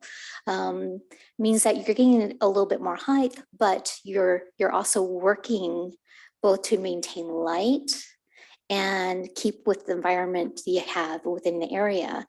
What are your thoughts about these kinds of architectural works, which I've seen in historic districts of New York and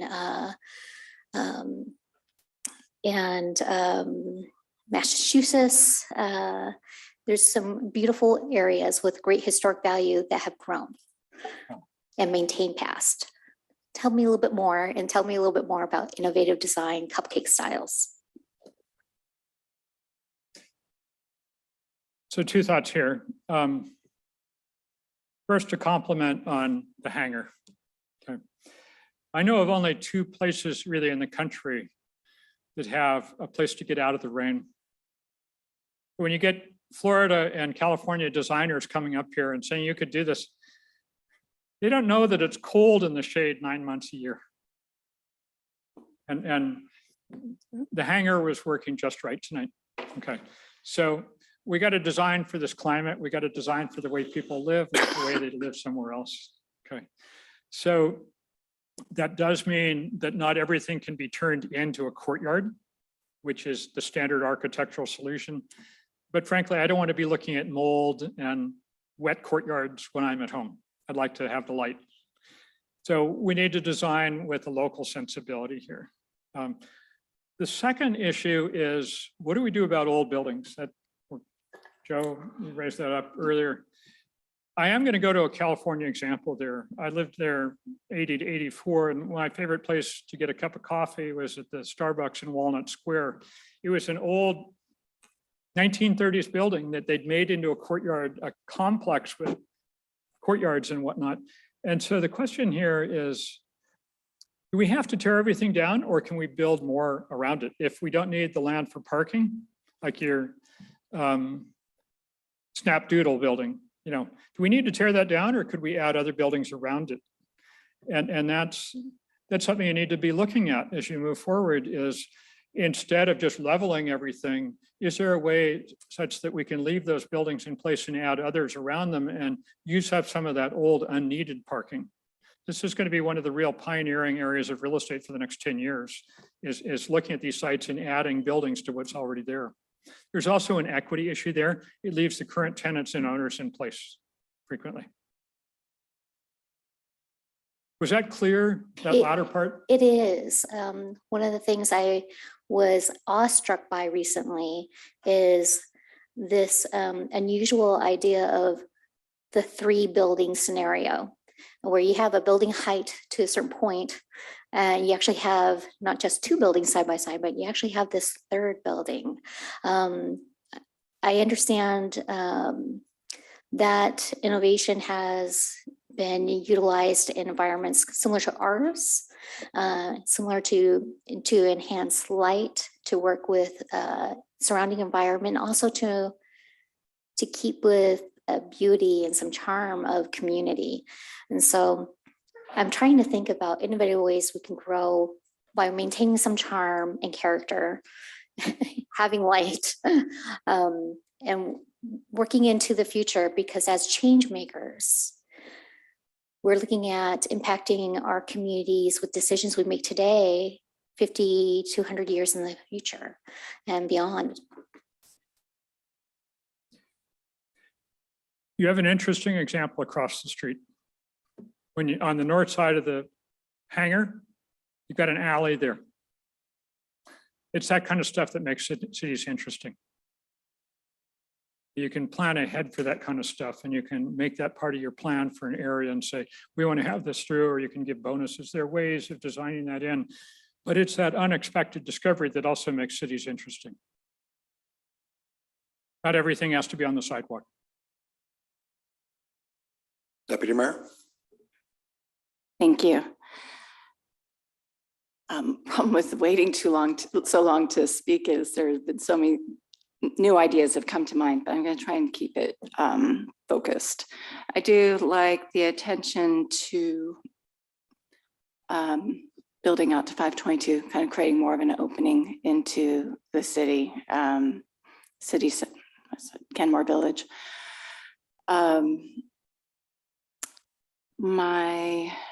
Excuse me. And I thought the conversation that we've had around, or things have been talking about the green spaces and McMenamins, which, although we don't necessarily need to match that architectural design, I think one of the successful things there is covered spaces. We're in the Northwest with greens, visual interest mixed with buildings, which I think you were kind of drawing attention to. The main thing that I actually wanted to touch base on was timing of the bench, and just a question that comes to mind. I'm still deciding which is more important. I think I'm going to start with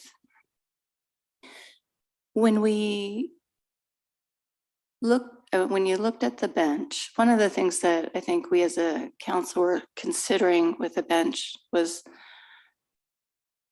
really creating more of a gateway into the city, right? And so I love the idea of these townhomes. I know they're going to be kind of interesting and challenging to build, but I love the concept behind who the market for those townhomes would be and the value there. So I very much understand that.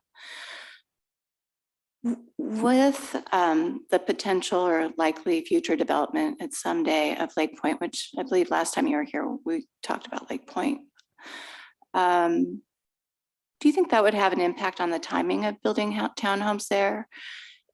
And what would you think about building something more like a park or a vista along that line, rather than the city developing it to sell, but creating a space? So two questions. One, the effect of Lake Point, and two is some sort of civic feature. Yes. Okay. Let's deal with Lake Point first. Easy. It's been in process for 25 years. Yeah. Could be in process for another 25. So I wouldn't bet on it. Okay.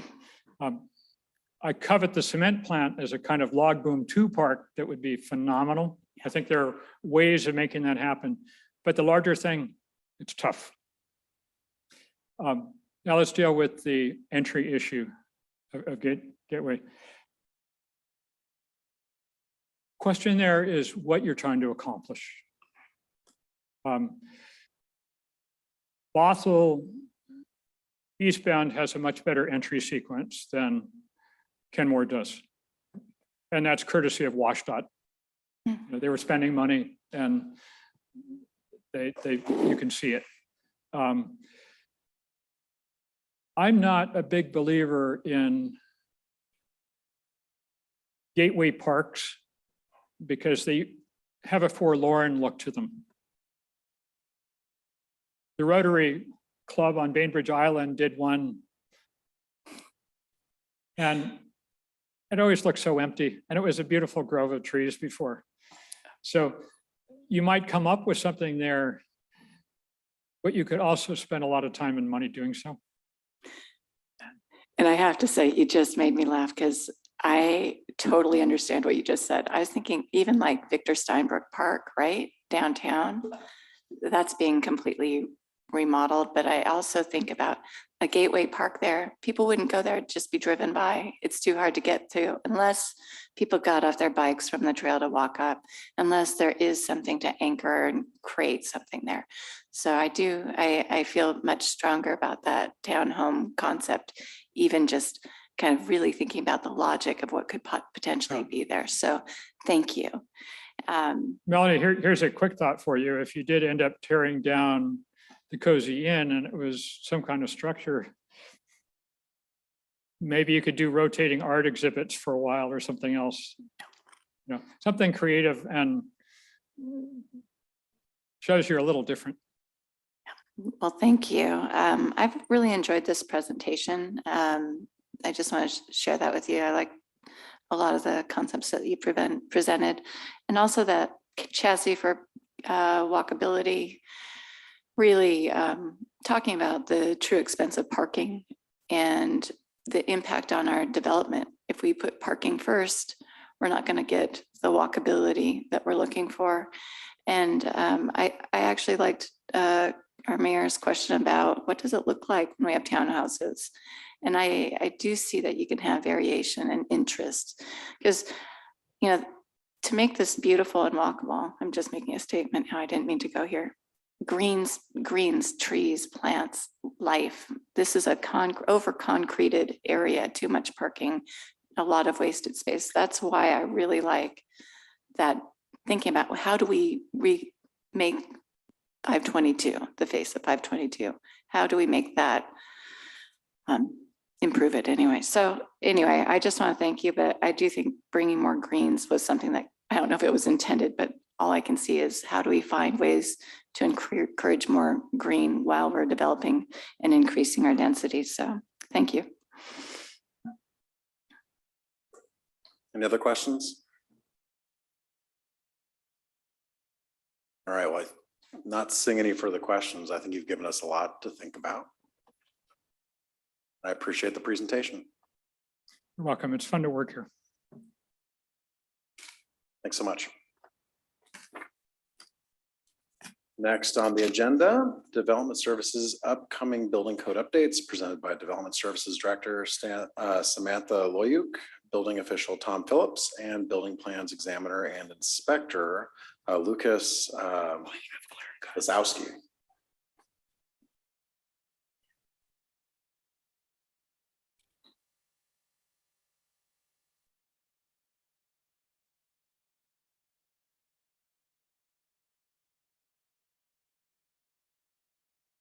Do we have Tom?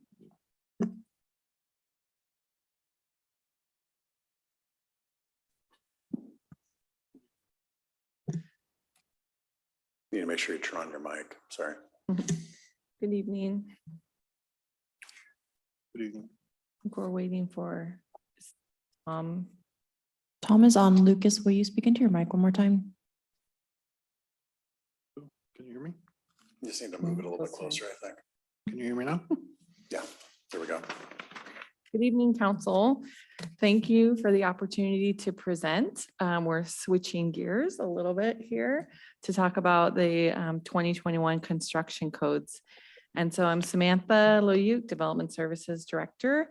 But the stars today are Lucas Lisowski, Building Plans Examiner and Inspector, and Tom Phillips, our building official. So Tom is online.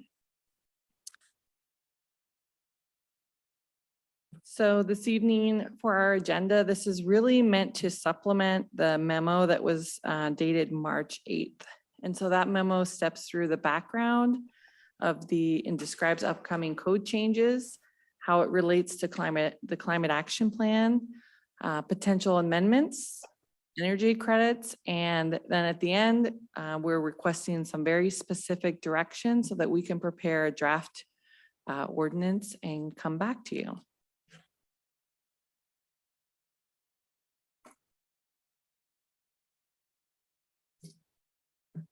So Tom Phillips is going to start with some background information. Okay, thanks, Samantha. Can everyone hear me? Yes, we can hear you. Oh, great, thanks. So, so just a little background. We, the building enforcement industry goes through this about every 3 years. We have to adopt the newest codes that are out there. The codes keep progressing and getting fine-tuned and changing for the way we live. So they've set a 3-year cycle for the adoption of the new codes, and that's pretty much all of our construction-related codes. So the codes are written at the national level by ICC, International Code Council, and Washington State participates, building officials and the building department personnel participate quite actively at the national level. So we get those base codes worked out there, and then we bring them to our state for adoption. Washington State is fairly regulated with our state building code. And so there's a state building code council. It's made up of a diverse group of people across the state, including some legislators and the folks from the building industry, builders, contractors, architects, engineers, and building department folks. And those groups get together and they create technical advisory committees. So the people that are most familiar with the codes and how they work, and they are asked to give their recommendation as far as these national codes. Or that what we want? Do we want to amend them?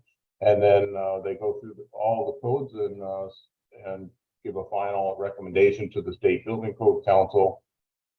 And then the State Building Code Council generally adopts them, the codes formally in November of the 3-year cycle. So all of our codes that we're talking about, the base portion of them were adopted by the State Building Code Council on November 18th. State law requires that they sit through the legislature for 1 year before they are actually implemented. So although they were approved on November 18th and adopted by the state, then they don't go into effect until July 1st. So that would give time if legislatures feel that there's something that the State Building Code Council missed, they can go back and fix it before it's implemented. And then in the meantime, while we're finalizing everything at the national level, each jurisdiction looks at them and is looking at, is there anything that we want to augment our code with locally? And so that's the opportunity to further amend the codes, and that's where we're at now. We are required by state law to require the base building code. We are not allowed to lessen the code, but we can make it more stringent, except for the single family homes are not allowed to be touched or those codes.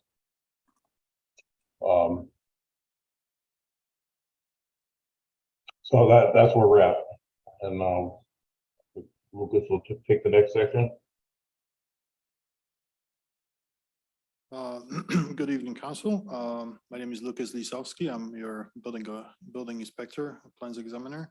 I will try to summarize the code updates that are coming this year, and hopefully answer any of your questions if you have any.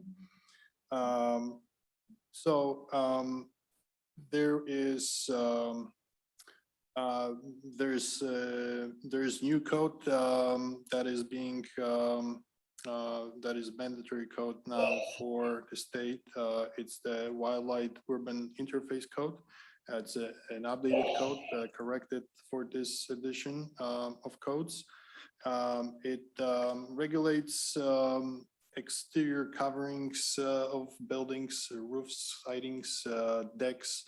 The reason why the State Council makes this code mandatory is that we recently had many very serious fires, and it just it will help to build more better structures or less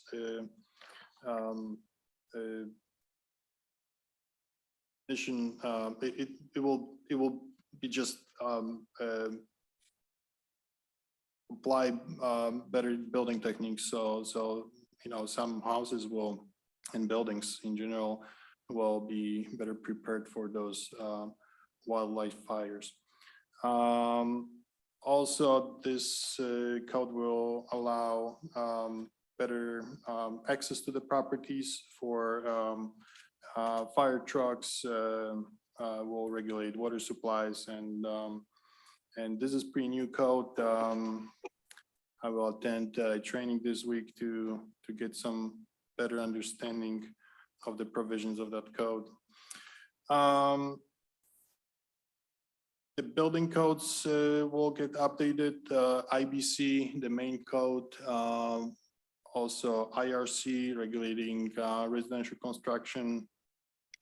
The smaller codes, IMC, UPC, or Uniform Plumbing Code, will get some updates. We have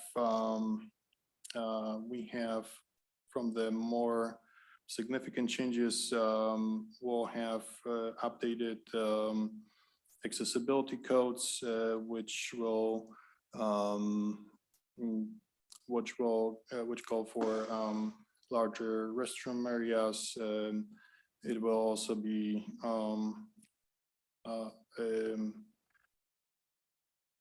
calling for some energy changes, or maybe not energy, but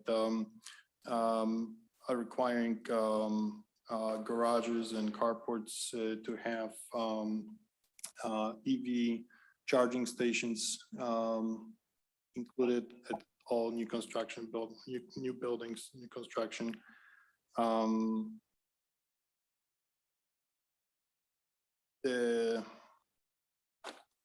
There will be some changes in the heavy timber construction for type 4 buildings. That's we don't have too many of those in Kenmore, but those are very interesting buildings. So hopefully something will be here at some point.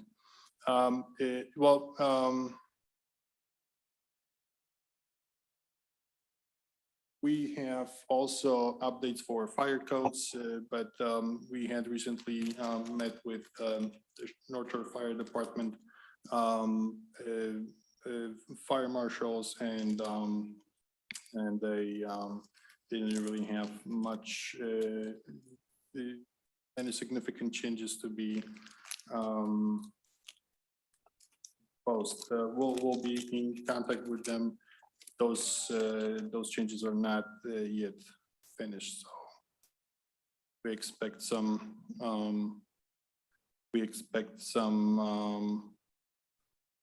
something from them soon.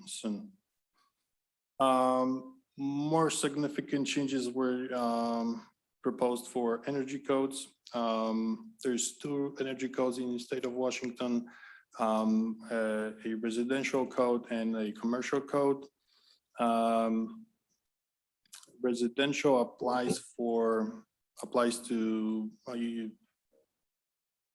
construction with 4 or less residential units. Commercial is for multifamily and all other occupancies and uses.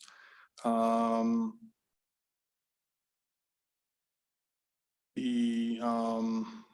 the residential code, the residential code requires more insulation this time, eliminates gas furnaces, or promotes electric heating options, heat pumps, and as means of primary heating appliances.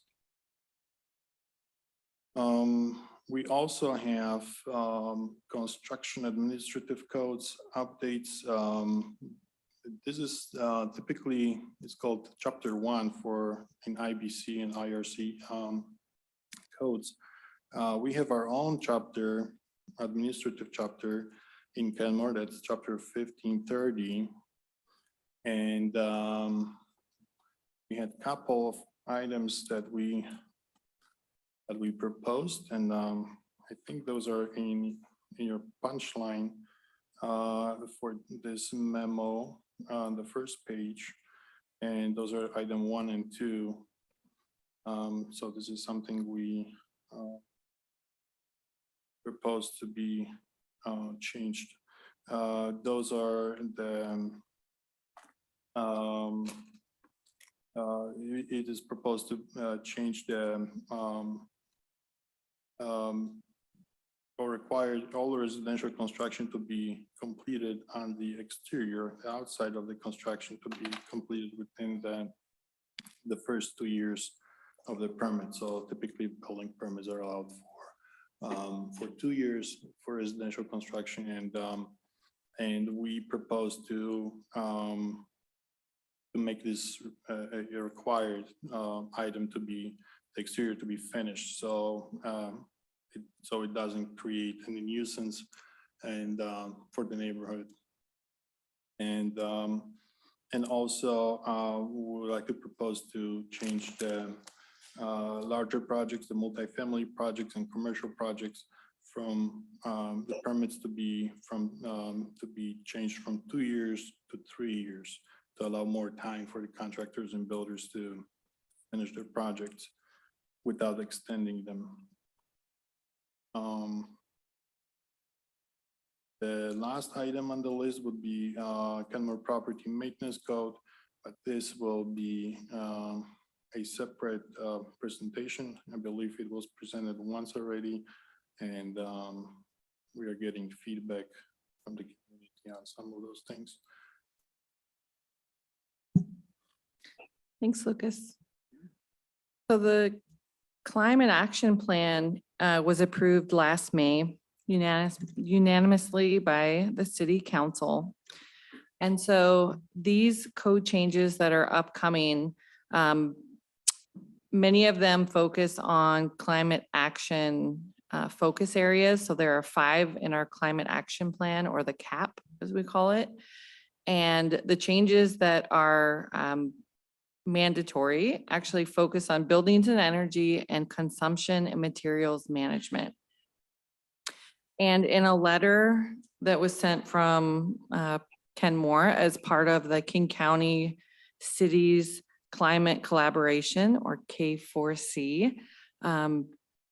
In October 2022, Kenmore supported 6 very specific proposals, and we're asking the state building code to approve those proposals for climate action. And so we're going to go over those just to check back in and show you where those are at and what happened with those as in response to your October letter. Right, so these are the 6 items that council was tracking and how they turned out. So and this was all done at the state building code council level. And mostly, well, the first 2 affected the energy code. So that was approved. The first 2 were both approved, and what they do is they saying that you can't use gas furnaces to heat your home or to gas water heater.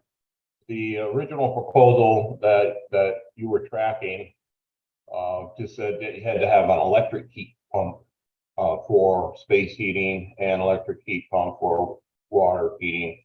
The council changed that to provide an exception to have gas heat pumps.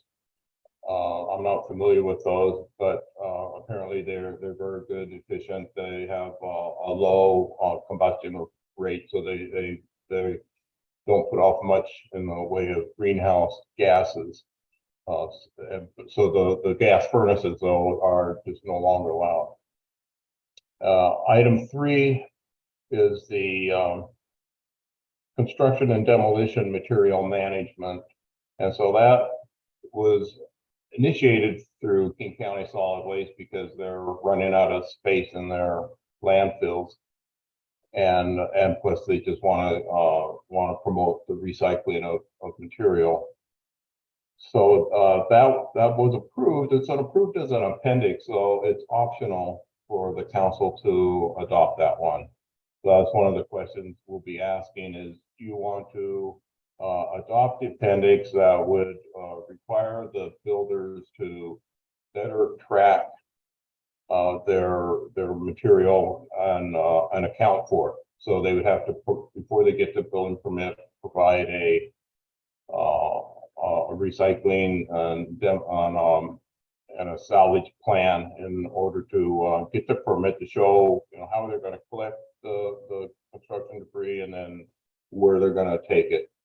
And then before they get their permit signed off, they have to show everything they took off the site and where it went. So they need to provide the records from the transfer stations, including the weights of the material and whether or not it went to a landfill or was it recycled. And the King County Solid Waste is I think they're hoping for about an 80% diversion rate by the implementation of this type of code provision. Number 4 takes it a little step further, and not only do you need to recycle the material, but you need to reuse the material that is reusable.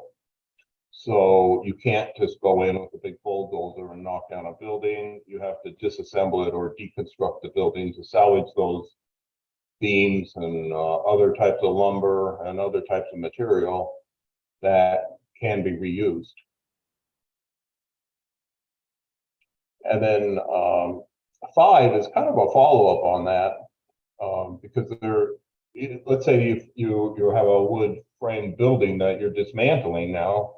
The codes are kind of strict on where you can use that lumber because it probably may not have a lumber stamp on it, or you may not be able to see the lumber stamp on it. It may have been painted over. So how strong is that beam? So they come up with a kind of conservative criteria, numbers to attach to for the strength in breaking and bending. And so now you can use those. You don't have to worry about the building department coming back after you spend all this time salvaging it building departments can't say you can't use it because there's a provision in the code now that you can use this lumber. And then finally, number 6 was the requirement for EV receptacles, so you can plug in a charger in easily. And that is now required, as Lucas mentioned. Every new garage and carport associated with a single family home or townhome will need to have that 40 amp 240 volt receptacle installed and to use for electric vehicle charging.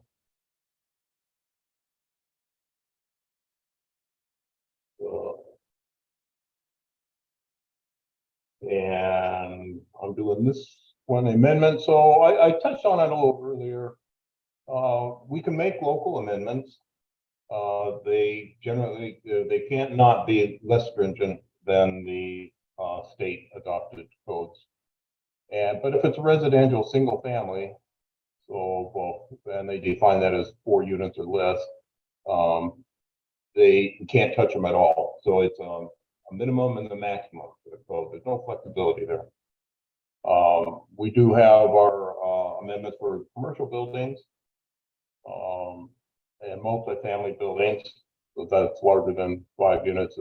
We can do more with those. We can make them more stringent. If there's something that the council wants to do that maybe I'll fold in with your climate action plan, then we have that opportunity now to put it into the codes. And I think it's important to point out the value that the city is getting with the eCity Gov Alliance and mybuildingpermit.com group. We not only share an online portal for permitting and processing our permit applications, but we also work together, the cities work together to align our processes and our codes and our interpretations. So we try and keep it so the experience is similar for the builders when they're going to a mybuildingpermit.com city. We talk to each other all the time. We meet once a month and just try and keep our codes as similar as possible and keep the enforcement tone as similar as possible too.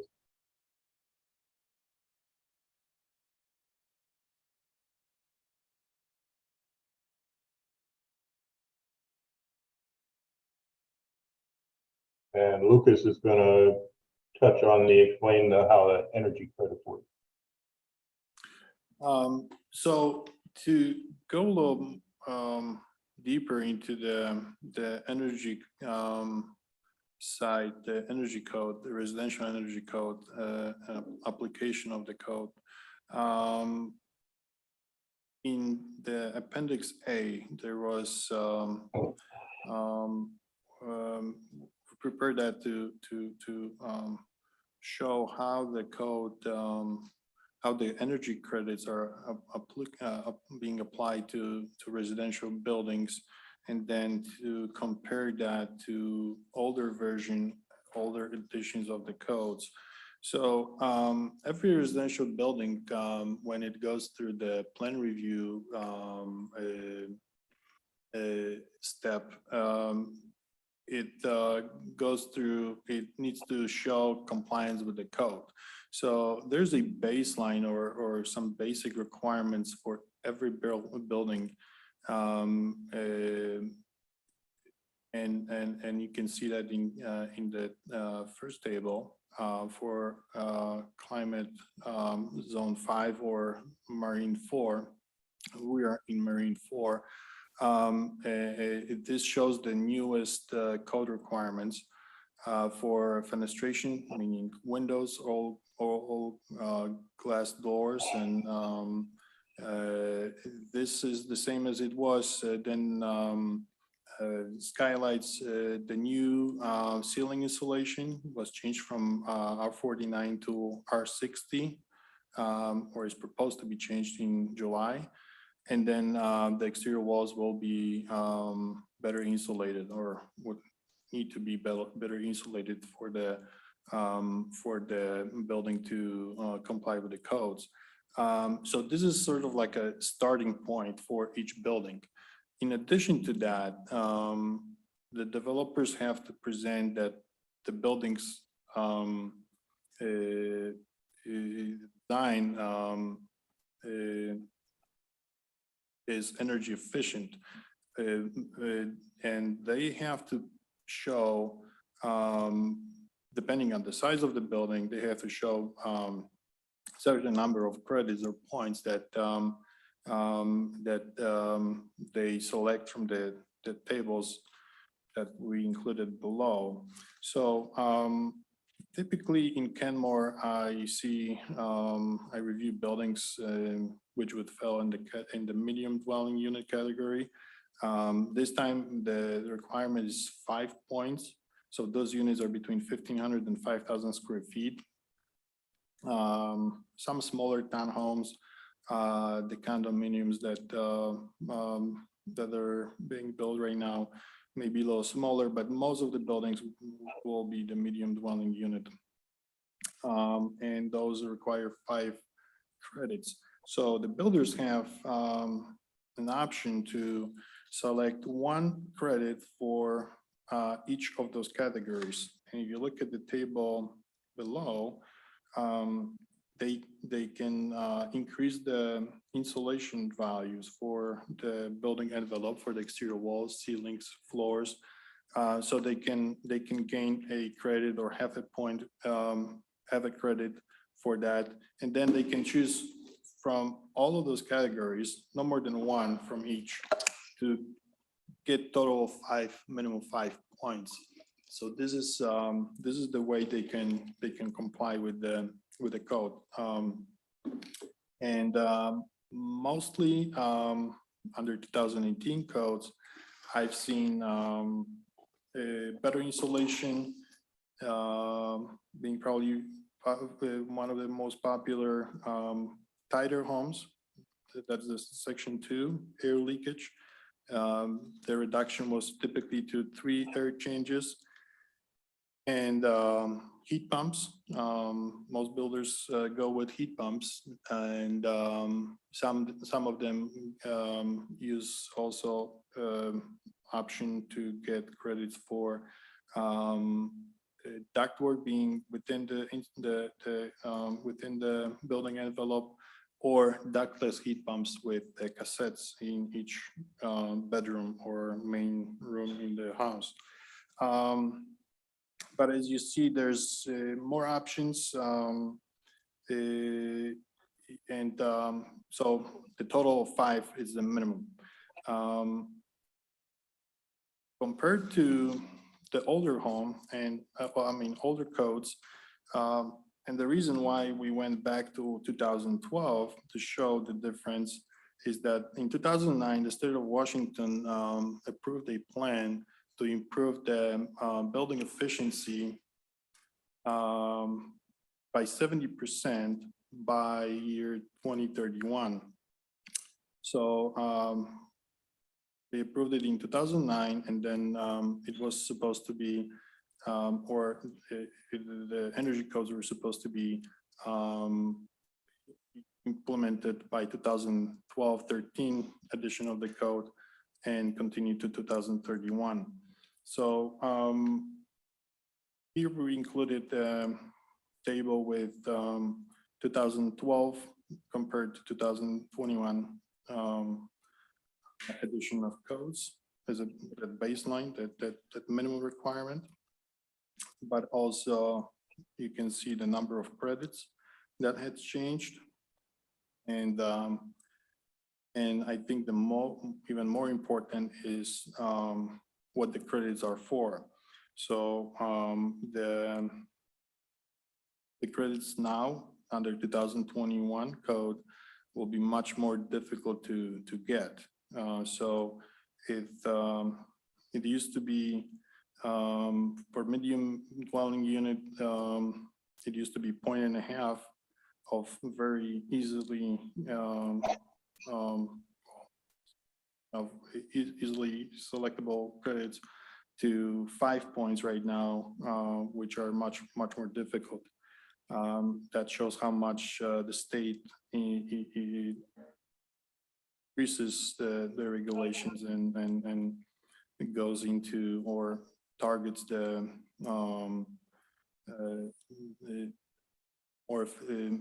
promotes more efficient buildings and construction techniques. Excuse me, Mr. Mayor. I want to thank you for your presentation. I know you're not done yet. I'm going to recommend that we take a short recess. I was actually waiting until we got through one more slide, because after that we go into council discussions. So I thought that might be a good breaking point. Great, thank you so much.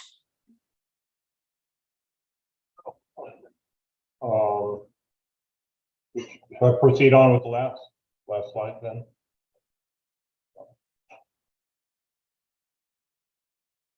Yeah, go ahead, Tom. Okay. So there's still a few more things hanging out there that we haven't addressed. And some of them might be a little bit of repeat, but we have the solar and EV ready building. So I discussed the EV, and we've got that solar ready. We got that too. It's in the form of an appendix that we can adopt. That would require that when you build a new structure, you provide space on the roof to put PV panels if it's orientated to the sun, or at least not orientated all north. The second bullet is an interesting one. The more I think about it, energy disclosure at sale. So I looked at Seattle's model for that, and the idea is that before somebody buys something, they can have an idea of how much this building costs to own, and what is that building doing to our environment, or are you going to have to completely redo the mechanical systems, but just have an idea of the history of its energy use. So is what Seattle did. They about 10 years ago, they started requiring all the buildings to meter all their energy, and that actually is in the code now for larger buildings, 50,000 square foot and larger. You need to put electric meters, gas meters, water meters, measure everything. But they didn't really tell you what to do with that data that you collect from measuring it. But the hope was that, well, if the owner knows how much their energy they're using, maybe they will on their own act to conserve more. Well, City of Seattle took all this data and put it onto a map. So now you can go onto the link and you can look at all the buildings in Seattle. You can click on it and it tells you how much energy it uses per square foot. Like how many BTUs per square foot this thing uses, and they give it an energy use index. So now if you're looking to buy a building, you can look at the history of it. And see what the actual operating cost is and how fuel efficient this building is. How this might work for Kenmore is since they're already being required to meter the energy, it's not too far of a step to get it to just collect that data. And then I really like maps. They're so visual. They're easy to operate for the user. But to do something like this can often be expensive. GIS and the technology to go around to install it. But I'm starting to think, why not leverage our partnership with the eCityGov? This could be a program that they may want to take on if the other eCityGov cities and my cities want to take this and create the mapping for it. So as a member of the eCityGov Alliance, we have access to put this data onto a map that's shared regionally with the other eCityGov partners.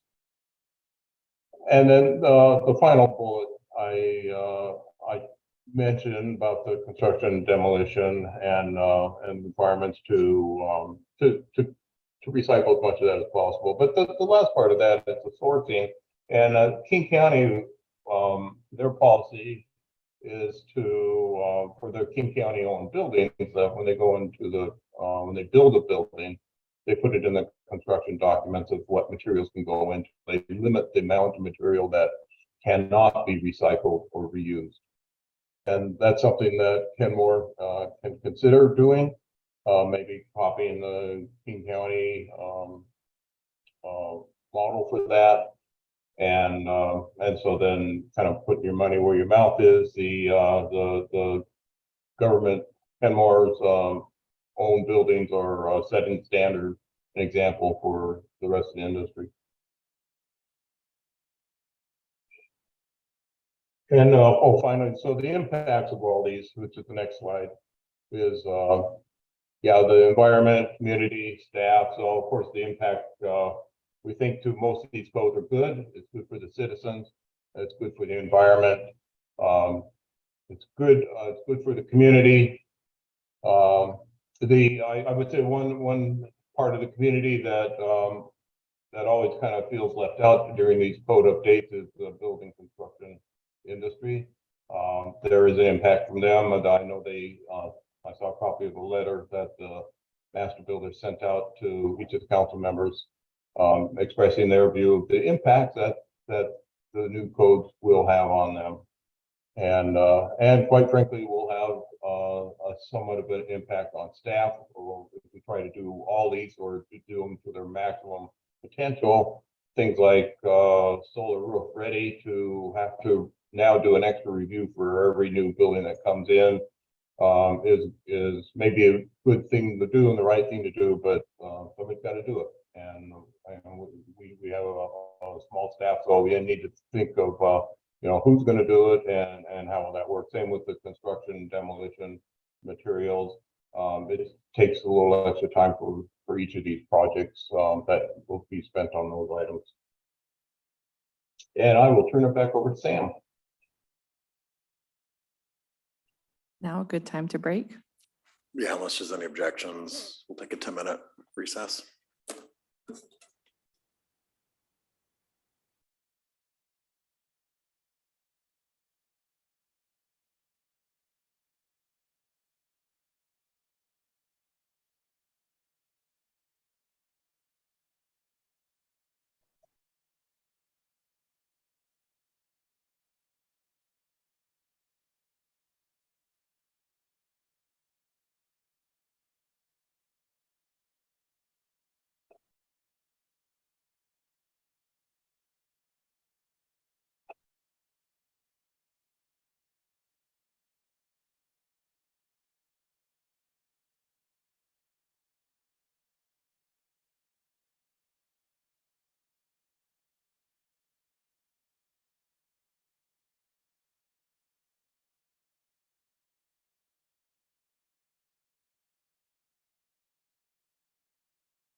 The Kenmore City Council will come back to order.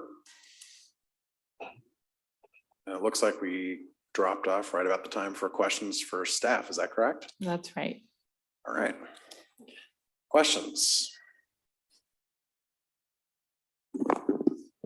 And Mayor, can I, Any questions you have? Your Honor, can I say one thing? Sure, of course. So there's really two things left in this presentation or in this discussion. One is, do you have any just questions?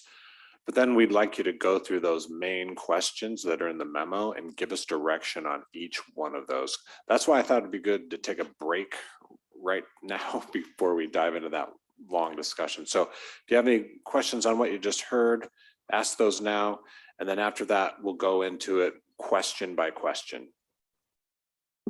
Councilor Shrubnik?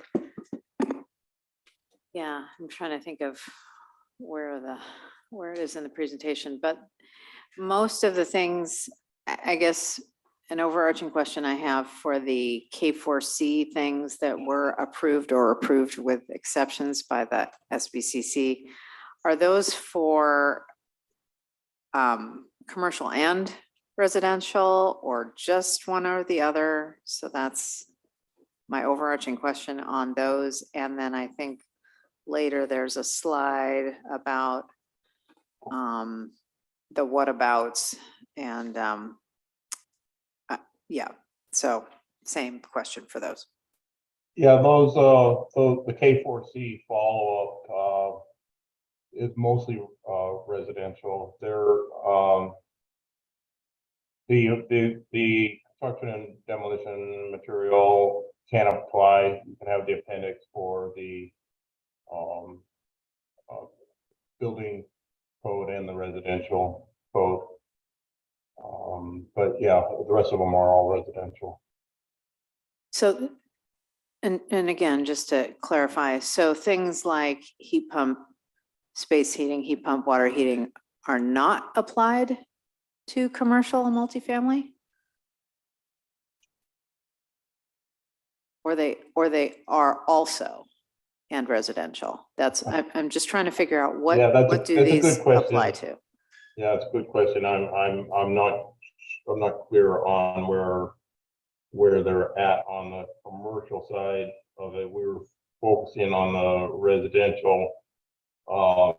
There are a number of provisions on the commercial side that Lucas, do you recall? Well, the residential code, energy code also applies to so-called R2 group, which is multifamily. So the points are a little different for heat pump use, but the multifamily buildings also have requirements, and most of them will have heat pumps, because that will be it's promoted by the code, so it's easier to get those points with heat pumps. That's a good point. The multifamily or residential, not more than 2 stories, is considered under the residential code. Although they do also allow exceptions for small units that possibly could use the gas furnaces, and I will get clarification on that though, and I could get it back to Sam. Okay, great. Yeah, I'm particularly interested in the larger multifamily developments, making sure they have requirements. And one thing you said made me wonder maybe a little bit more about what all of these are. Are they all based on a point system, or are any of them actual requirements? Oh, which list are you looking at? The same list, K4C. Oh, no, those don't have anything to do with the with the energy credits. Those are these are just standalone, and the first 2 they're already adopted by the state. There's really no decision to be made by council. The items 3 and 4 is a decision for council. Item 5 is in the code, is no decision to be made, and number 6 is the same, no decision to be made. So really, as far as questions, it's just items 3 and 4.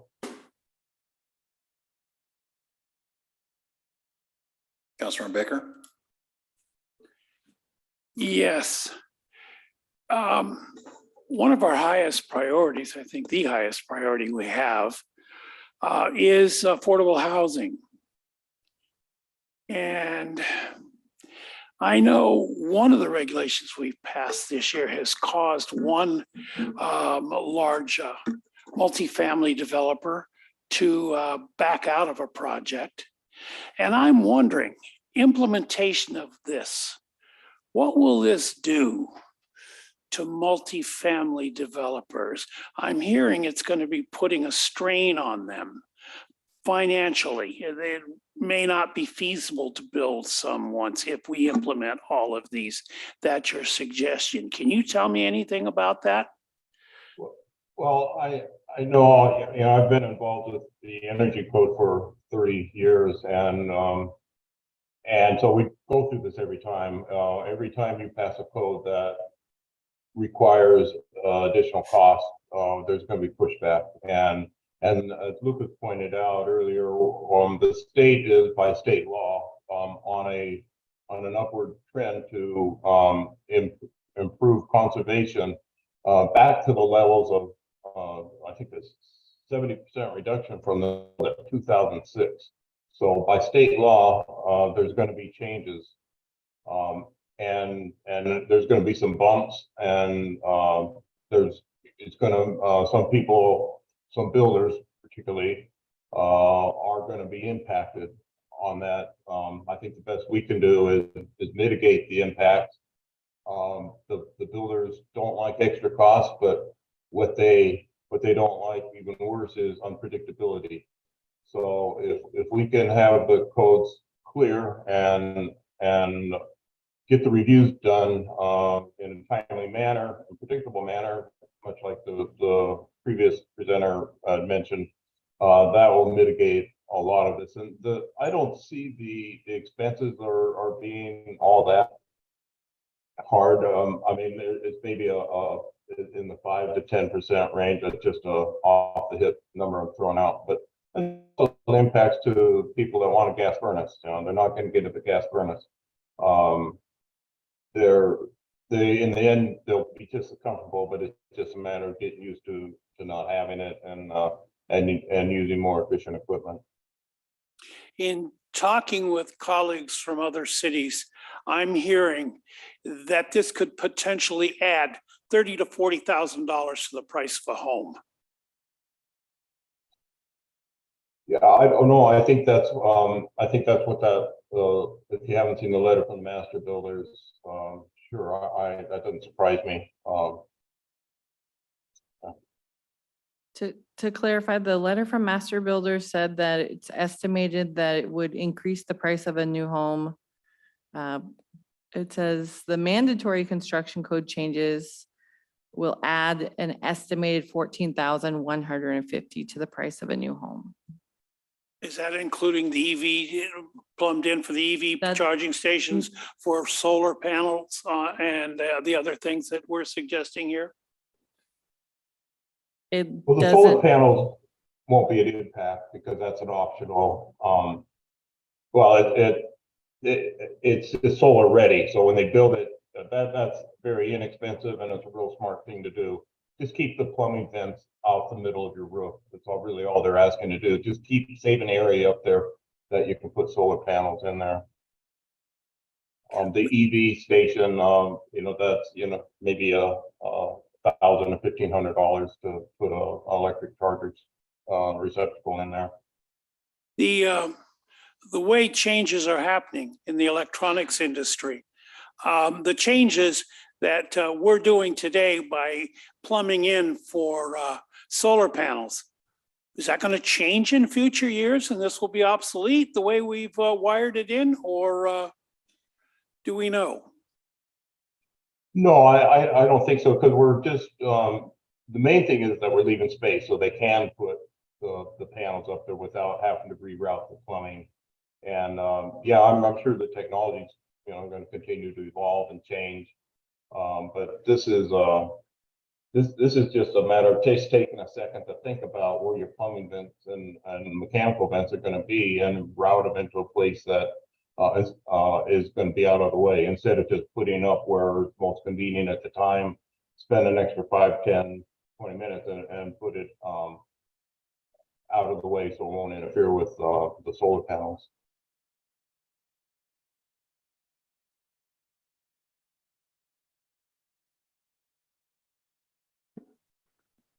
Councilmember File. Thank you. I'm going to start in on energy. So it's my understanding and kind of looking to media coverage of Washington State's building code requires new residential construction to have heat pumps. So we know that's a reality in preparation for the future, and anything after July 2023, this is, one of our new rules. So I think, it's not just a matter of choice or whether or not we do that now. That's just the movement forward. Solar panels being ready I like the idea of being solar ready and having a wired in supply being ready, and having that option to the home buyer to choose is great, or whether the builder wants to put that in, I think is fine. When we're looking at these codes, I'm back down to just looking at our questions. If we could just take one question at a time and be focused, it would make this whole discussion a lot easier for me. But I think we're just going to need to be a little bit more flexible to help bring our community with us, right? If we're wanting to create affordability, yet meet our goals, I think the pathway is good in between. Requiring some of these upgrades to be wired in or prepared in, and letting the builder or the residential homeowner choose to put in that charging station or adapter in their home if that's what they want to do for the kind of car they have, because we know these adapter things change. The chargers change for what the kind of car you have and the kind of plug-in you need. The same is true with solar, and solar is not just on roofs, but we're talking about it only being on roofs. I am a little concerned that we're a little narrow in this capacity. And when we think about like King County's RE Plus program, I would like to see us participate in some way. But again, what's going to make this questions for the staff easier for me is if we could take one thing at a time, be specific, and have discussion and Q&A around them, just to be honest. I think that's the plan after people got through their general questions first. So I had one question first before you go, Councilmember Shrubnik. So I saw language in there around essentially banning new gas furnaces. Is there a way for us as a city just to ban new gas installations and new construction? Is that something that we are allowed to do? Because furnaces are one thing, but there's also stoves, water heaters, dryers. Right. So there is legislation going through Olympia right now, which will prohibit gas utilities from extending their service to new developments. I don't know where that stands right now. And I don't know if you can tell the gas purveyor that they can't do that. I'm sure there's a lot of utility trade commission regulations, and I think that is a good question for the attorneys. I was looking at things with a climate kind of lens. I would personally just love it if we could just stop all new installations, period, on gas. I mean, it's not even just a climate issue, it's also frankly an air quality issue for a lot of these, a lot of homes that have even just a stove, it can be a real issue. And so I would personally love it if staff could dig into that a little bit and see if there are ways, kind of what we are allowed to do as a city. Because I know other cities have been talking about this, and I think that's something that we should be thinking about as we look at both our climate action plan and this code update here. Councilor Shrubnik? Yeah, along those lines of what other cities are doing, I know I posed this question in our one-on-ones. But I am curious what since one of the premises is to make what we're doing somewhat similar to our surrounding cities so that developers don't have a patchwork of code that they're trying to handle. I know there's the Regional Code Collaborative, and I guess I'm wondering what's come of that. I think the premise was to identify things that could go beyond what the state building code revision has put forward. I mean, that's been known for, a better part of a year at this point. So has the RCC come up with anything beyond that? And if so, what is that? I think at this point, the residential energy code cannot be modified because it sets the scope of the codes, states that it sets the minimum and maximum requirements of the residential code. So when it comes to the gas appliances,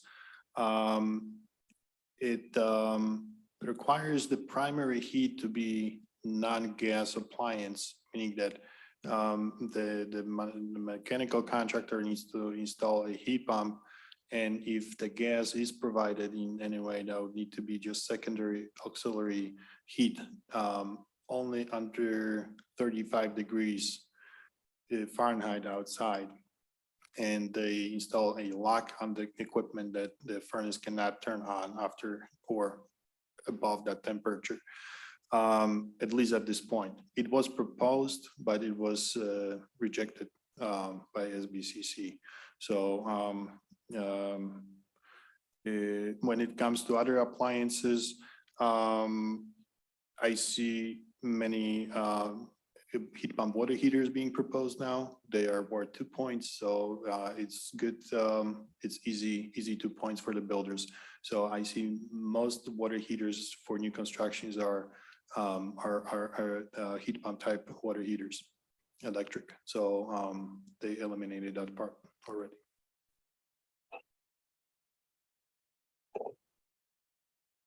Any other questions before we get into the questions from staff that we need to go through? All right, well, let's go to slide 13 then. And we'll start with question number 1. Does the city want to revise the code to require residential construction projects to be completed on the outside of the house within 2 years? Do we have any questions on this particular piece? Okay, thumbs up if you're in support of number 1. All right, yes, I'm seeing consensus there. Number 2, does the city council want to revise the code to extend building permits for multifamily and commercial projects from 2 years to 3 years? Any questions before we? You're not seeing any questions, thumbs up or down? Oh, Councilmember Kugler. Sorry, I do have a question. And can you just describe what the difference is between 2 years versus 3 years? So this was my suggestion because a number of cities have done that. It giving the effort here is to reduce the bureaucratic layer of having to review and approve an extension request. So for single family homes, we thought 2 years would be very reasonable time. But a large commercial building, 5-6 stories and a couple hundred units in there, can't always be done in 2 years. So there are provisions that they could have the permit extended, and it'd be difficult to not grant an extension request for a building that's, 3/4 of the way built. So they're going to do it, but it's just eliminating the bureaucratic layer of having to go through that process when 3 years seems reasonable. Commercial projects are actually less intrusive to the neighborhood. They're usually away from the residential neighborhoods, and they usually keep their sites pretty clean. They keep them fenced, secured. We don't see very many problems with commercial projects versus where we do occasionally with the residential, where they may not be secured and they get messy and leave their construction debris around. So that's why I was suggesting, while we've got the code open and we're doing the updates, maybe this would just eliminate a little bit of extra work for everybody, that we know we're going to approve it. We can't shut a building down, 3/4 of the way through. So maybe just add this into the code. Councilor Shrubnik? Yeah, do we know two things? One is, what's the proportion of commercial projects, at least in our city, that have requested and needed an extension beyond 2 years? And two, in other cities that have extended this, what's the change in the average length of a project build out? Does it change? Because I mean, what we really don't want to be doing is kind of allowing or incentivizing just longer build outs. And I mean, I think that the 2 years is a long time, particularly, and I guess I would disagree that commercial is not intrusive to the neighbors, because it certainly has been around here. So I guess I would like to see the pressure remain unless we have a really good or substantial number of projects that are needing these extensions. Yeah, so what I was referring to is that as far as less impact on the residential neighborhood, is that there's usually some type of a buffer in zoning between the large commercial projects and the neighborhood, but sometimes that's not the case. I spent a lot of time, 13 years as Kirkland's building official, and I oversaw all this recent construction that they had. Most of it is able to get done in 2 years, but some of these projects, and I don't know if Kenmore's even experienced them, but some of the projects, it takes them a year to get out of the ground just to get the foundation in, if it's a difficult lot, if there's any kind of slope to it, if it's a big lot that has access problems.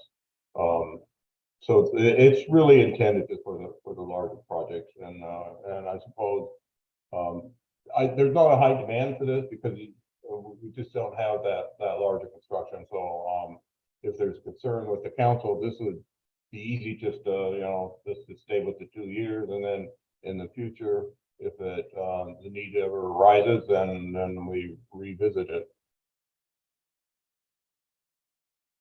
Councilor Marshall? I think Councilmember Shrubnik asked the question and spoke for me. Thank you. Councilor File? Thank you. This is one of those issues that's rarely utilized in Kenmore. However, we are emerging from a pandemic, and we do still see, and we are still hearing throughout the region, across our state, across the US, across the globe, supply shortages.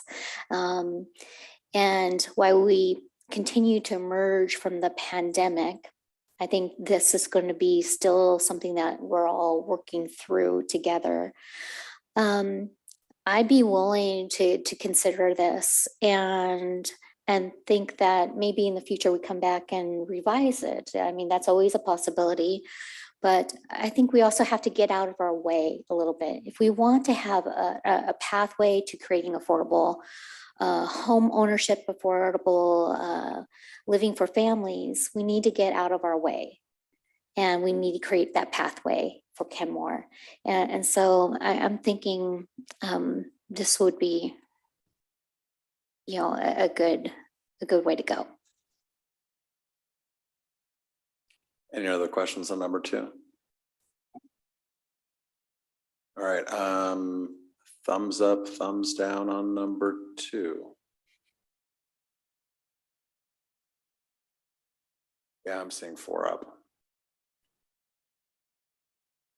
Number 3, does the city council want to follow Seattle's policy and require an energy certificate for commercial buildings at the point of sale? Any questions about this one? I should add that that bullet probably could be revised. The intent is, does the council want to provide the same type of metering and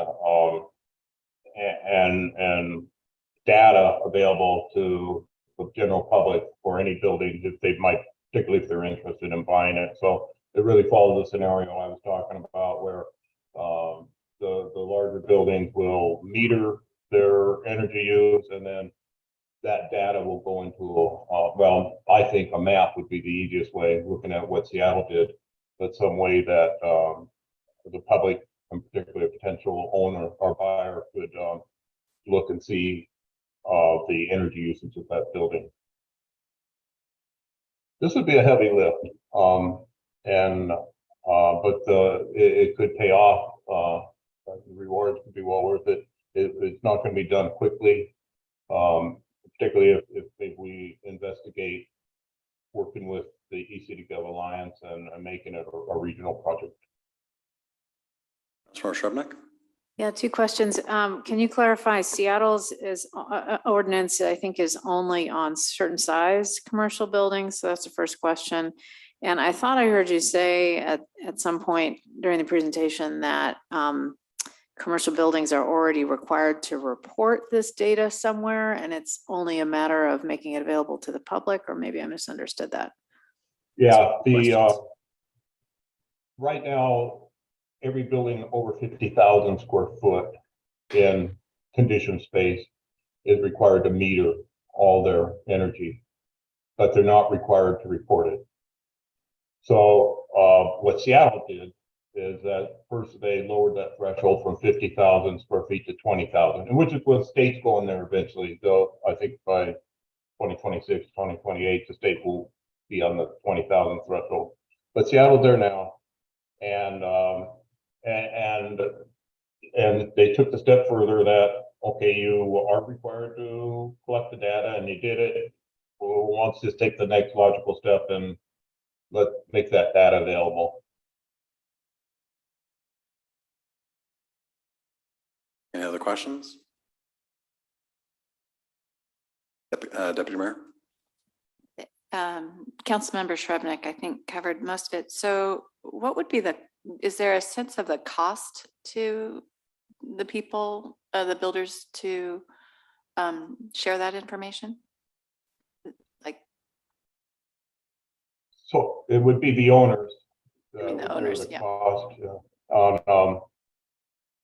It's a good question. I think it's I think they're already they're required to collect it. So I think it's just a matter of setting up some kind of a connection. I don't think it would be very expensive. The bigger cost is going to be installing the meters and collecting the data.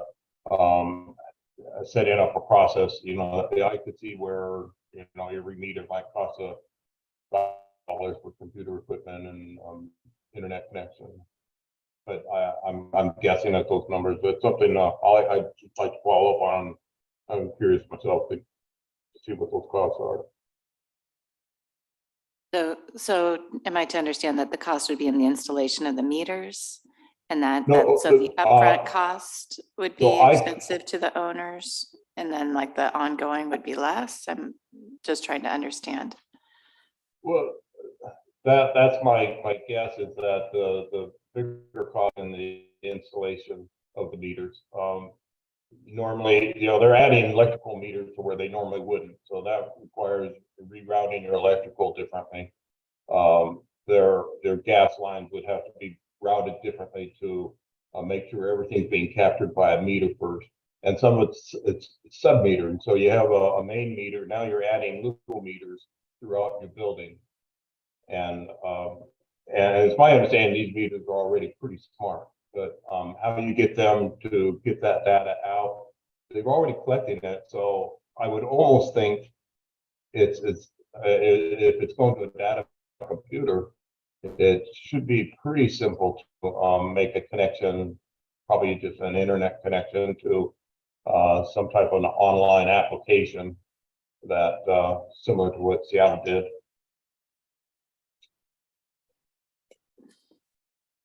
The cost would be probably dependent on what solution you use. Has there been any response to this implementation in Seattle? Related to the cost and impacts to the builders or owners? I'm surprised. I'm just hearing about this. I would talk to a person with the Northwest Energy Efficiency Alliance today, and they said they've been doing it for 10 years. And I've been working with Seattle all those years as colleagues, and I've never heard anybody mention it or complain about it. And yet that data is out there. If you look on the map, all these buildings are showing it. So I can't imagine it being much of a burden. I think we would have heard about it. I think that's the question I was striving to get an answer to. Is there a perceived impact on cost, or is it, tangible? And so it sounds to me like there hasn't been a uproar about what's been implemented elsewhere. So that was my interpretation of what you just said. Sounds like it's going okay. What I meant to say. Okay, thank you. Yep. Councilmember Kugler? I had a similar question as what Deputy Mayor asked. All right, Councilmember File.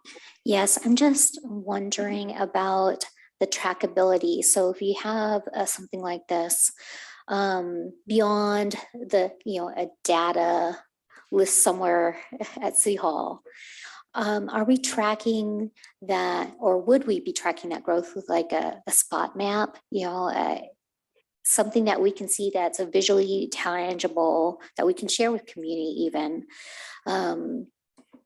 so that we can see that growth progress? I mean, this is a public kind of policy science, right? And this is a public science kind of approach, is to include a spot map. I just want to see something that shows that we are growing on progress in any avenue, and just how far we are keeping track of our growth. So I'm thinking about trackability beyond just a list. Is this something that we can do? How does Seattle track it? I would assume that they also have a spot map. I don't know. I'm asking.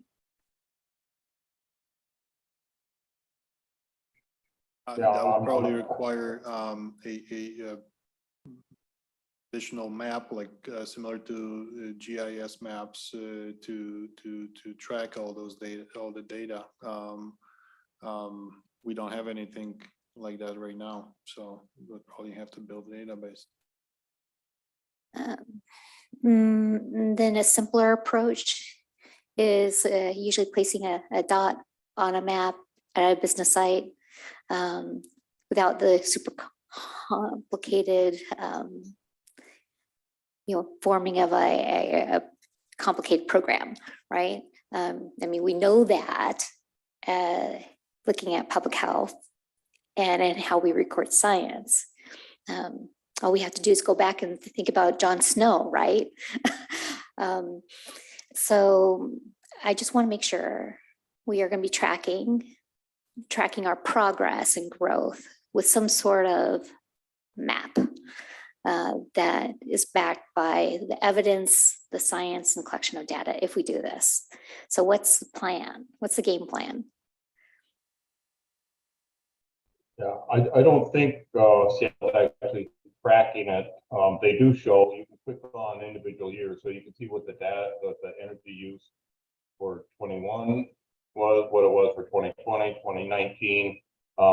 just up to the individual user or prospective buyer maybe to take that data and do what they want with it.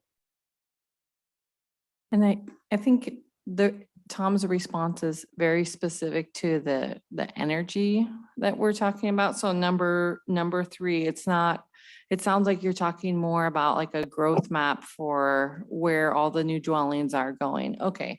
Yes, which are now getting that classification. I think it's important that we are tracking our growth if we are utilizing this approach. So I could support it if we're going to track it appropriately, utilizing, like a public health science, because that's how, public work is done and best monitored, and being able to disseminate that data out to our community in a way that they can understand. I think that's important to also showing our growth goals, right?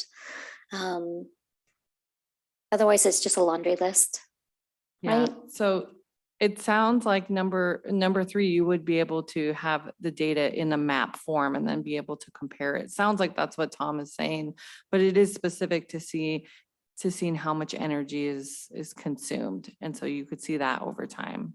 Great, thank you. Any other questions on number 3? All right, thumbs up, thumbs down on number 3. Looks like the yeses have it. Number 4, does the city council want to revise the code to exempt all solar panels from building permits? Any questions on this? Yeah, Tom? This might be kind of a housekeeping thing too. At least I look at it. We exempt these all the solar panels anyway on but the exemption states, and I don't have it in front of me, Lucas maybe remembers, but if the solar panel array is such a size, so many square feet, is no longer exempt. But that area is so big that we don't make roofs that big. So any residential house would is going to be exempt. So my thought was, well, we're in here where we got again got the hood up and we're making the changes. Why have on the off chance maybe somebody does come up with a large roof? Why would we say, well, no, because your solar panel is so much bigger, we're going to make you get a permit? That it really doesn't change anything on our codes. It's not any heavier because the weight's spread out evenly. It doesn't. So right now the code says it'll exempt solar panels for up to 22,500 square feet, and we don't see them that large. So they're pretty much always exempt, but there is that threshold in the code. So this question is saying, do we leave that as it is or remove it so that they're all always exempt? Councilor Shrubnik and then Councilor Marshall. And once again, is this for single family, multifamily, commercial? What are we talking about? It's single family. So what do we do with multifamily and commercial solar? And can we? Those would get the permit. Why? Yeah. They're usually much more involved projects, heavier weights, often sometimes moving parts. But I think we could certainly look at that and exempt the commercial buildings as well. But currently it's just the residential IRC, if I'm not mistaken. If I may, yeah, typically with residential, the panels are pretty light and around 6-7 pounds per square foot, which do not add much to the structure of the roof. And they're right on the line where if they were heavier, we would have to ask for a structure evaluation for existing buildings. With commercial, those could be super big and heavy, and then you go more into structural side of the reviews and permitting. And well, electrical is all LNI, so we don't look at that at all, but that would be probably the difference between commercial and residential application. I mean, the only reason I ask is because this was one of the areas that was suggested by the Washington, what is it, the Municipal Research Group? That one. As something cities should do. So it sounds like this is already baked into everybody's code, so that surprises me that they would be recommending that. So I'm not sure what they were recommending. They had a couple of examples. One was in Kirkland. So it made it seem like it wasn't already in most places' codes. So I'm just a little confused.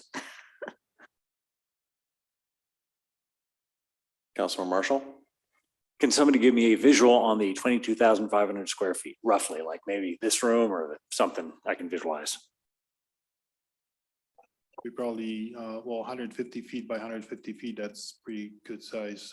That's like half an acre. 1 acre is 43,560 square feet, right? So that's about half an acre. That's the size at which you permit them or require them to be permitted now, right? I thought I heard 22,500? No. Non-permitted. Not permitted, 22,500? Okay. Half an acre. Thank you. Just clarification on that. For a single family, it's 22,500 square feet. Would anything over that requires a permit? And I have a question. Are we talking roof space? Because no single family house would ever get built that large in Kenmore. So is that roof space? Are we talking about like on the ground?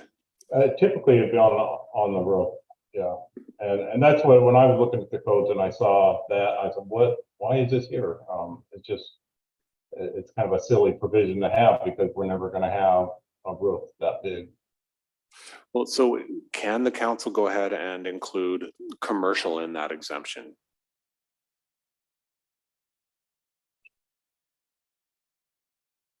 I don't know why not. We would, Lucas and I would review the codes and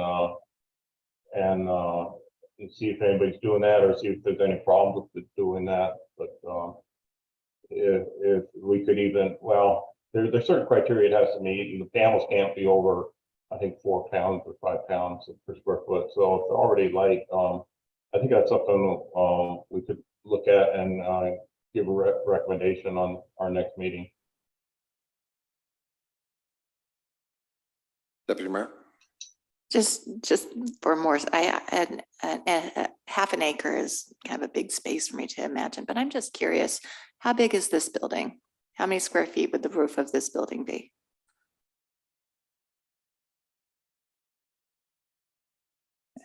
It's probably Yeah. probably not 22. It's probably less than 22,000. Yeah, I have a hard time imagining building anything much bigger than this roof size in Kenmore that wouldn't be broken up in some way, shape, or form. I feel very comfortable, given the amount of regulations that we have all over the place. If we can streamline the commercial part along with residential, I think that's okay. I feel that we're pretty safe there, but hopefully people would be wise enough to catch weight restrictions.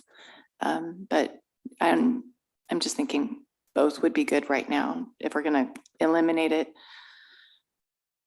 it's really hard for me to imagine much bigger roofs than this one around here. I mean, we've got a few probably, but thank you. I think this whole building is about 26,000 square feet and it's a 2-story building roughly. So it's about a 13 to 15,000 square foot roof, Jennifer.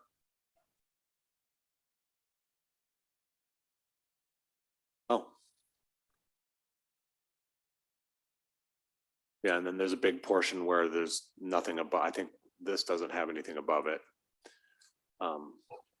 So, yeah.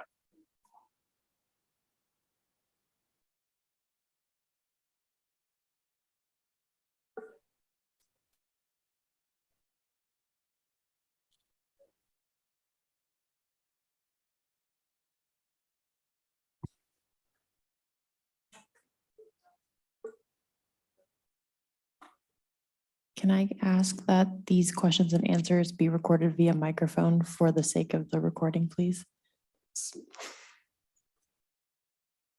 Sounds like, what did you say was 68,000 for the lot? Okay.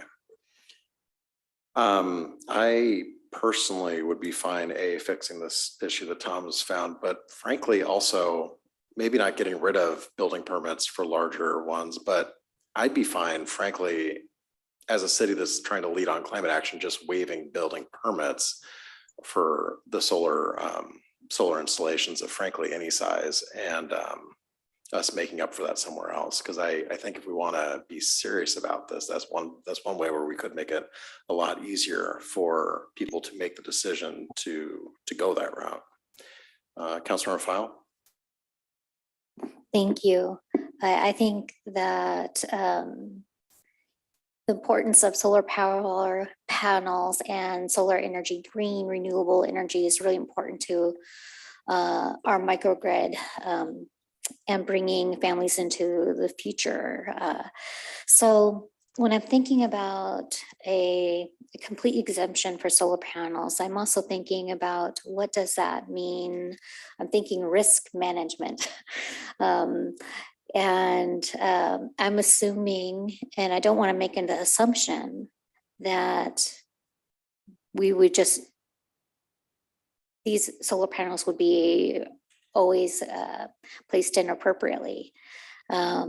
So the city have some sort of guidance and direction, right? I just want to make sure that we are guiding our community on best practices when they're upgrading their homes. And I think this is important so that we have a reduced risk to neighborhood, to families and homes. We're thinking about high winds. I look at FEMA data and what they recommend in this pathway, and it makes sense. So I have that question.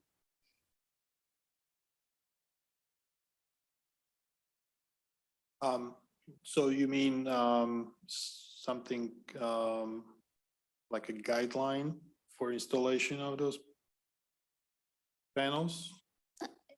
For securing panels, whether I know securing panels can be different by manufacturer, but how we improve the safety of our community is also through how we protect our homes, right? It's not too outside the scope to consider high winds and climate changes that we have. So looking at FEMA data on solar roofs and how they're fixed seems to be an important piece to reducing fire and a risk of fire and risk of accidental injury. So I just want to think about these things out loud with you and maybe help me through it. And that's what I'm going to ask you to do. I just want to be logical. How do we protect our community? How do we grow with our innovation? Because I want to say yes to this, but I also want to make sure we're keeping our neighbors safe and we're following good strategy and advice. So Tom, maybe you would say, but wouldn't there be wouldn't there be manufacturers' specifications that they would be following? It's not necessarily under a permit, and we don't provide the best practices.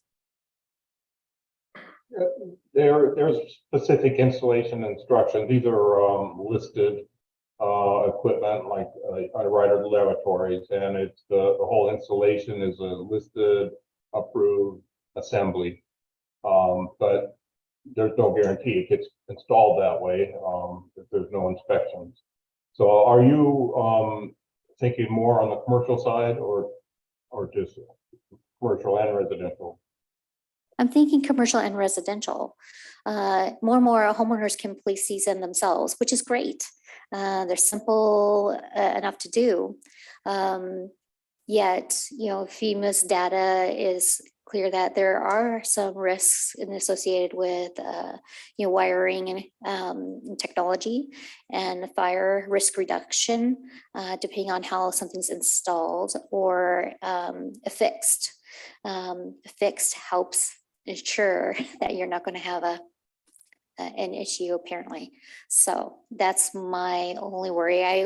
I'm one of those people who always say, wear your helmet, did you look both ways before crossing the street? And oh yeah, tie your shoes, just to go walking down the street to my kids, right? To our neighbors, I want to make sure they're fixing their solar panels on the roof so that they're not going to be taken up by high winds and risking community and investment of our community due to fire risks. I think this is fair ask. I think it's an important thing. When it comes to the fire, I think the new WUI code may answer some of those questions. Electrical side is regulated by labor and industry, LNI. So this would be probably covered by them. The installation, the wiring itself. When it comes to the installation, it's, as Samantha mentioned, it's typically if the code doesn't dictate anything, then everything needs to be installed per manufacturer's guidelines. So, and it'll be difficult for us to enforce anything and control anything. So I guess we could post something or have something available, but those installers are typically professionals and we believe they know what they do. If I could just add to what Luke is saying, yeah, there actually will be a permit by Labor and Industries to look at the electrical, and it's electrical equipment, and electrical equipment needs to be fastened for the manufacturer's approved listed in instructions. So there will be somebody looking at that connection, or it will be the inspector is going to be take that in consideration before he approves the installation. Thank you. I wanted our public to hear that. I think this is really important. It's one thing to say we're going to exempt solar permits if we choose to do that tonight, and we might, right? But that can mean a lot of things to our community who say, oh, I was listening to that meeting. That meant I can just put my solar panels up and I don't have to get any permits. So there will be some sort of permits involved at some level, but not just this type. Thank you. Yeah, and so we're kind of doing a redundant inspection in some cases, so it's already been done once. Councilmember Baker? Tom, you had indicated no inspections earlier on. If we don't permit this, how are we going to know it's being built? And how do we know it will be inspected? I mean, I'm very concerned. A 5-volt spark will cause an explosion. It will also cause a fire. If this is not inspected and it's not installed properly, you got a homeowner doing it. I'm really concerned about this. We inspect all electrical connections. Why would we not inspect this one? I think we're talking about two different things. There's a building permit inspection and there's an electrical permit inspection. So electrical permits will still be issued by LNI and it will still be inspected by LNI. This is just an exemption from building permit. We don't know that. There's been nothing to say that LNI is going to inspect this. We've just heard that there's manufacturers' recommendations. We've never heard that LNI is going to actually inspect a solar panel installation. I would certainly want some reassurance of this before I voted for it. LNI inspects right now under the electrical permit. The building permit is talking about more of like the attachment method. And so we're saying that right now under building permit or the weight, things like that, that there's not really a permit requirement because for single family because they don't come that large, but they do have to get a permit and an inspection through labor and industry. Currently, that's not changing.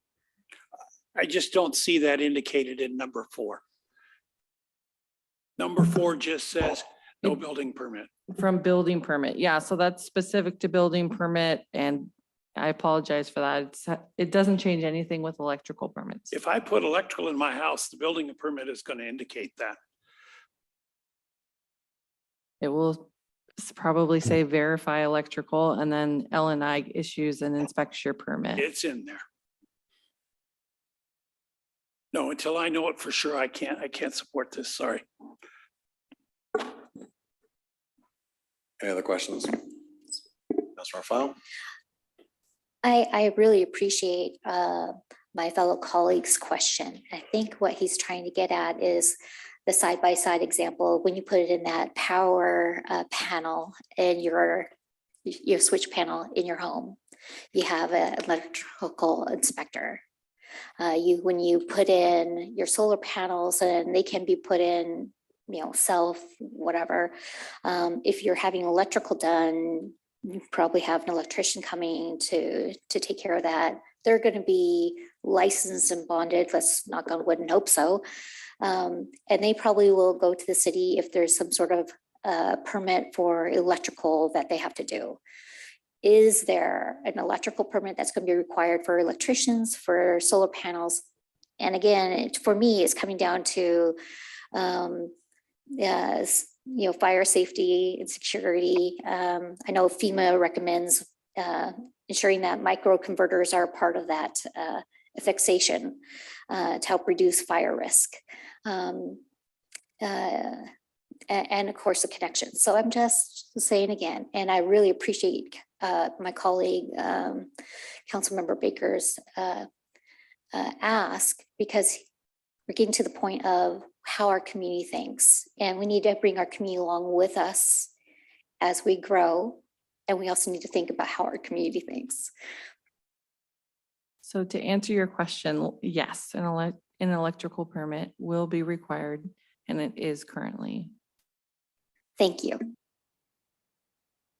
And to clarify further, we're talking about currently by de facto, all residential solar installations do not require a building permit anyway, because nobody has a roof that's half an acre large. Correct, So we're but in just that talking about- example, they still need an electrical permit in that. Of course. So that's what we're talking about. Correct. Is essentially taking a kind of silly loophole, not even a loophole, just a relic that's in our code and cleaning it up. Correct. Okay. Anything else on this one? Councilor Kugler? Just want to clarify if we are going to vote on this one with regards to just residential or commercial. I think currently the question in front of us is residential. As I stated earlier, I'd be interested in talking about at least waiving the fees on larger permits, because I think building permits are probably required for those larger installations, but that's just me. I would support that. I'm not sure if this is the right place though to talk about waiving fees, because that might be part of a fee schedule, which is different. Mr. City Manager? Yeah, I wouldn't mind that direction tonight. Also, one thing I heard Tom say was that whether to exempt commercial, we want to look into it a little bit on like the weight issues and stuff, and come back to you with a recommendation on whether to exempt commercial. That sound fair? If there's a way to exempt small commercial, and then if, once it gets to the size where it needs a building permit, if we could have a conversation about waiving the fees on that, I'd appreciate it at least. Yeah. Well, that's what we'll look into, that sort of thing. All right. Well, then to the question that we have in front of us right now, which is exempting residential building permits for installation of solar arrays. Thumbs up, thumbs down on including this. All right, I see 4 up. Number 5, does the city council want to adopt International Residential Codes Appendix T solar array requirement? If yes, the appendix also be adopted as part of the International Building Code. I may need a little bit of help interpreting exactly what that is asking of us. This is the solar ready provisions that require the roof to be a space provided on the roof if it has the proper orientation to the sun to leave room for future solar panels. All right, great. Any questions on this one? Okay, I'm not seeing any questions. Thumbs up, thumbs down on number 5. 1, 2, 3, 4, 5, 6. Okay.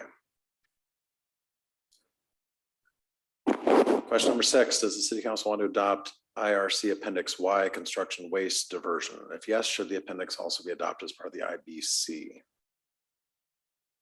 So this one makes the contractor track the materials that's coming to the job site and tracking it to see if it's going to a recycling place or to a landfill. Deputy Mayor?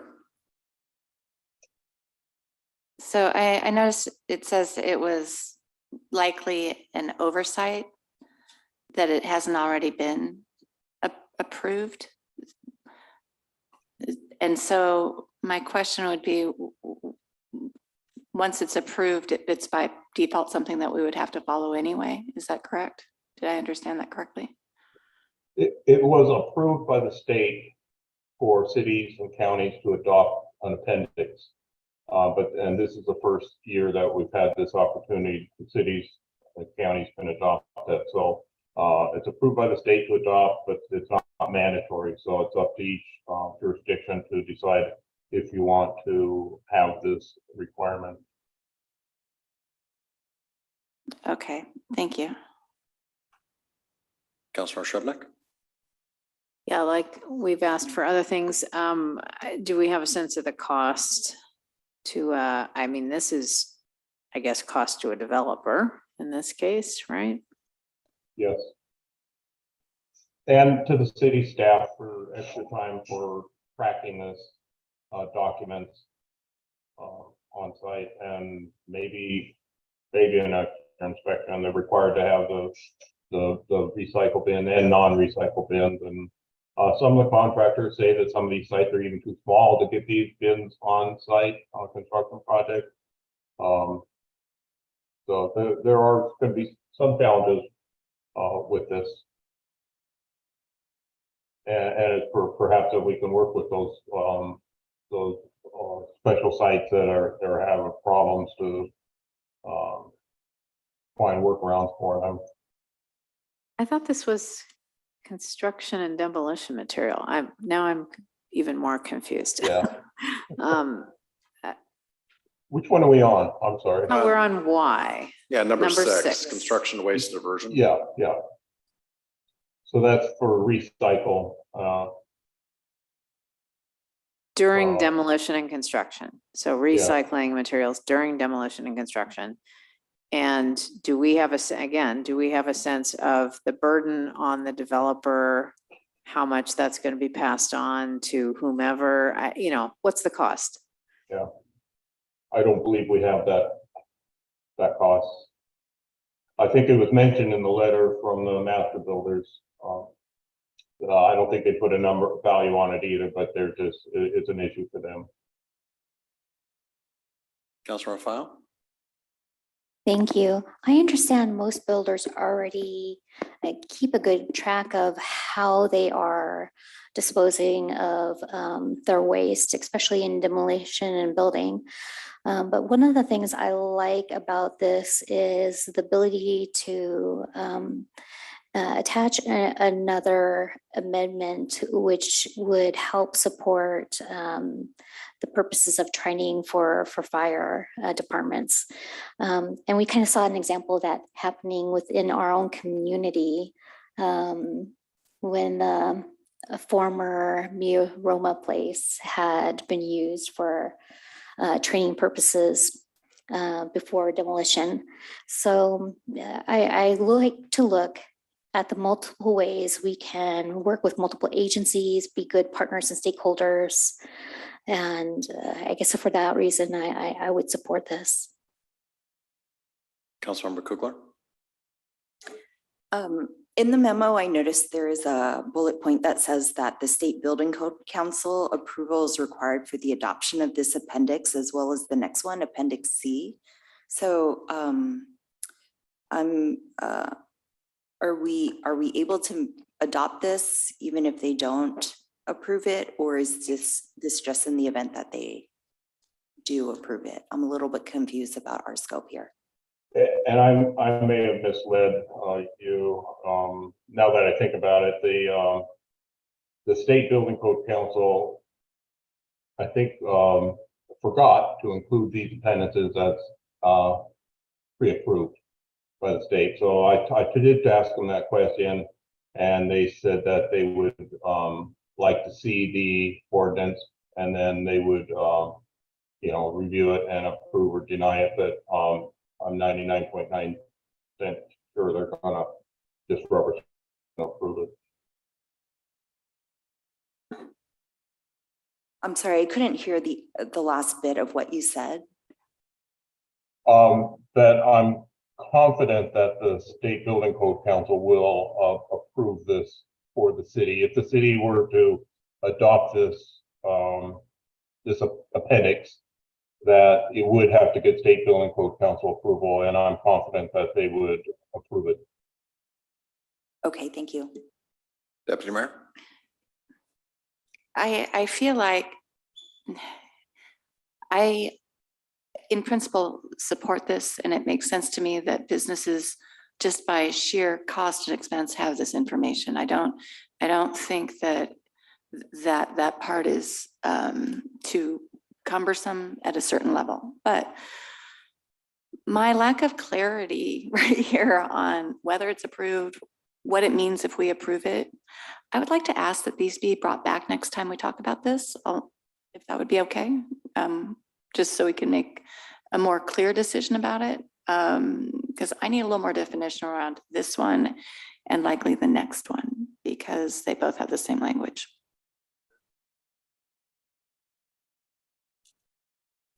I think what Tom was saying is that if you did want to move forward with this, that it would be, the ordinance would go to the State Building Code for them to review, and it's likely they would approve it.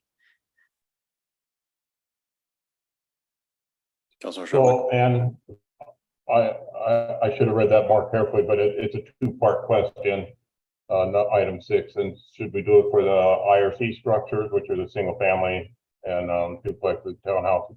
And then A is, should we do it for the commercial multifamily buildings? The first item for the IRC would take State Building Code Council approval, but if we did it for the IBC, it would not require any approval. Councilor Shrubnik? Yeah, I concur with Deputy Mayor. I'd like these brought back with some more clarity. And I think, we'd also requested to have some idea of what surrounding cities are doing. And again, I think we don't want to have developers having a patchwork. I mean, we talked about this several times. So, on these two and anything else that other cities in our area are trying to do to go beyond the state building code would be very helpful information, because I think we're all struggling with the same thing. Councilor Fowl? I just want to say I really appreciate both Councilmember with both Deputy Mayor O'Kane and our fellow council colleague. I think this makes a lot of sense to maybe bring the item back. In considering the building code at the state level and how it rolls out to our players, I think it's a fair ask. So for that reason, I'll support holding off and having that come back. And I would just mention that at Coffee with Council this last Saturday, a Kenmore resident who runs, hang on, I just had it in front of me, owns a company called Earthwise that's actually going to be locating a business, a retail store here in Kenmore, specializes in reclaiming pieces and reusing pieces from homes and offices that are being either remodeled or demolished. And I have to say, as we're talking about, again, going back to climate, we know that the materials used in buildings are a huge part of our climate, our carbon footprint, and things reusing already produced materials is one way that we can really cut down on our carbon footprint. So I personally am very supportive of this, but if my colleagues want to get more information, it makes sense to me also. So I think, yeah, What more information do you want us to research? I don't know. I think that's a question for the deputy mayor, Councilmember Shrubnik. I think that it's getting late and then just a fresh look at these two items would be good. And just making sure, just written more clearly so that we understand what we're reading and the impact of our decision. And so that's where I'm at. I think you guys have done a great job here, but I think I understand where we've gone with this. I think I understand what you've described, but I would just like to read it more clearly and make sure I understand what I'm voting on just a little better. Thank you. What else I think I heard too was potential costs. Oh, yeah. And yeah, if other cities are doing it. All right, next is IRC Appendix Z, construction and demolition. It sounds like we probably will need to, yeah, same thing with that one, okay. That brings us to the end of our questions here. Is there anything else that you need from us? Nope, that was it. All right, thank you so much. Really appreciate the presentation. Thank you. Thank you. All right, staff reports, Earth Day event presented by Public Works Operations Director, Jennifer Gordon.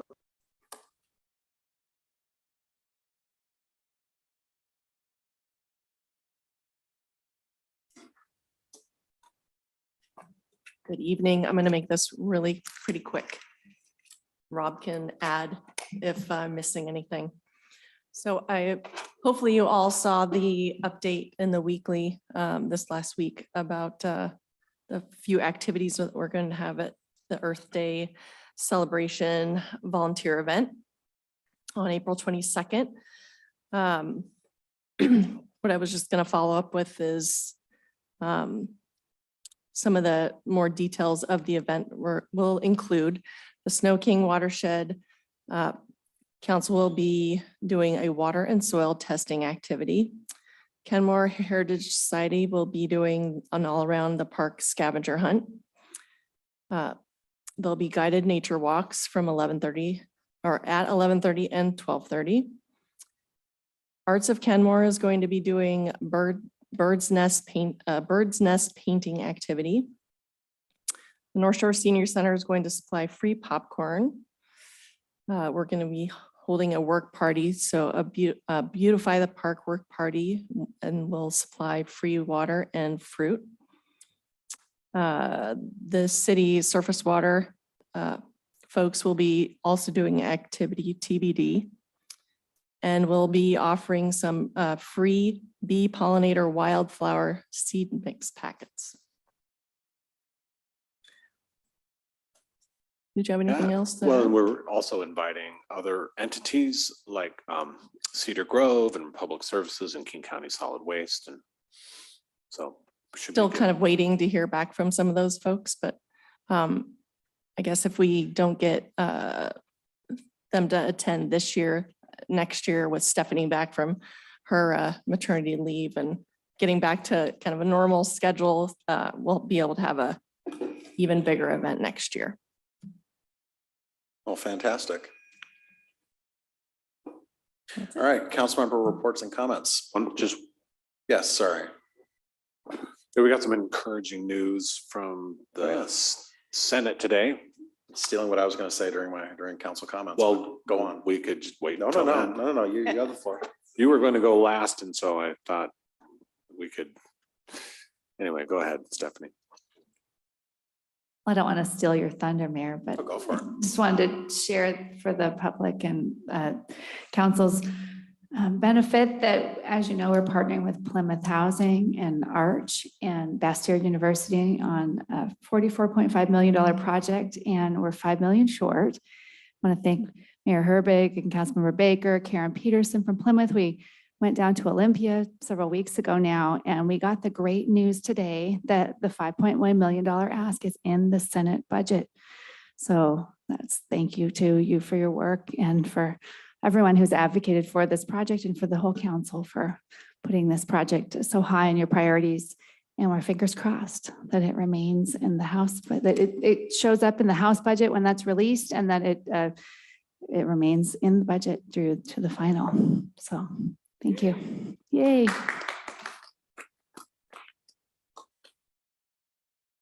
Anything else? All right. Council member reports and comments. Councilmember Baker. Yes.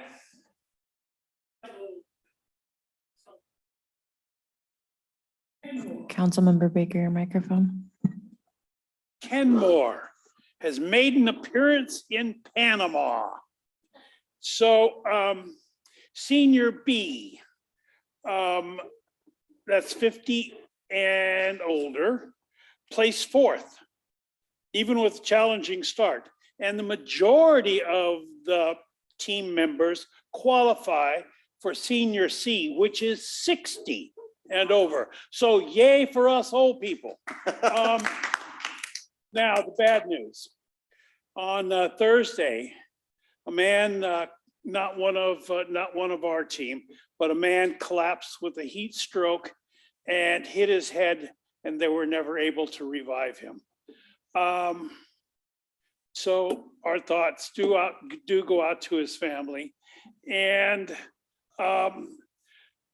the flag has made another appearance in Panama that I was just notified of. And that one is in the Metropolitan National Park in Panama City. So the flag is getting around Panama. So not only has that flag made 2 trips to the top of Mount Rainier, now it's had international exposure and it's on its way home. March 14th, I testified in support of House Bill 1181. And the city of Kenmore adopted its first climate action plan, which establishes actions the city and community can take to reduce greenhouse gas and emissions and reach carbon neutrality by 2050. And although not required, we are incorporating this into our comprehensive plan, which the Senate committee was pleased to hear. So anyway, Kenmore is getting around. Thank you all. Councilmember Marshall. I can't follow that. Nothing to report. Councilmember Kukla. Same here, nothing to report. Thank you. Councilmember Shrubnik. A few little things. In addition to dragon boating in Kenmore, we also have rowing, and they are open for registration for spring. So look on the website, Kenmore Rowing. Want to do another shout out for As If Theater. They have a great play that's playing now through April 2nd at the Kenmore Community Club. It's called Sweet, S-U-I-T-E, Surrender. Very funny, a farce, a comedy farce. And let's see. And the last thing is actually staff report, council report, which is the NPRC Northshore Parks and Recreation Service Area is kind of involved in parallel with an emerging organization that is trying to develop a youth center. I think they're calling it a youth excellence center or something like that. It would be a physical place, not just like a research center or something. It'd be like a boys and girls club type of center with both academic support as well as recreational opportunities. There's some money for planning, feasibility and siting that looks like it's going to be made available to that group At the moment, MPRSA is serving somewhat as a pass-through because the nonprofit that is going to take the reins is not fully developed. So that's how NPRSA is involved at this point.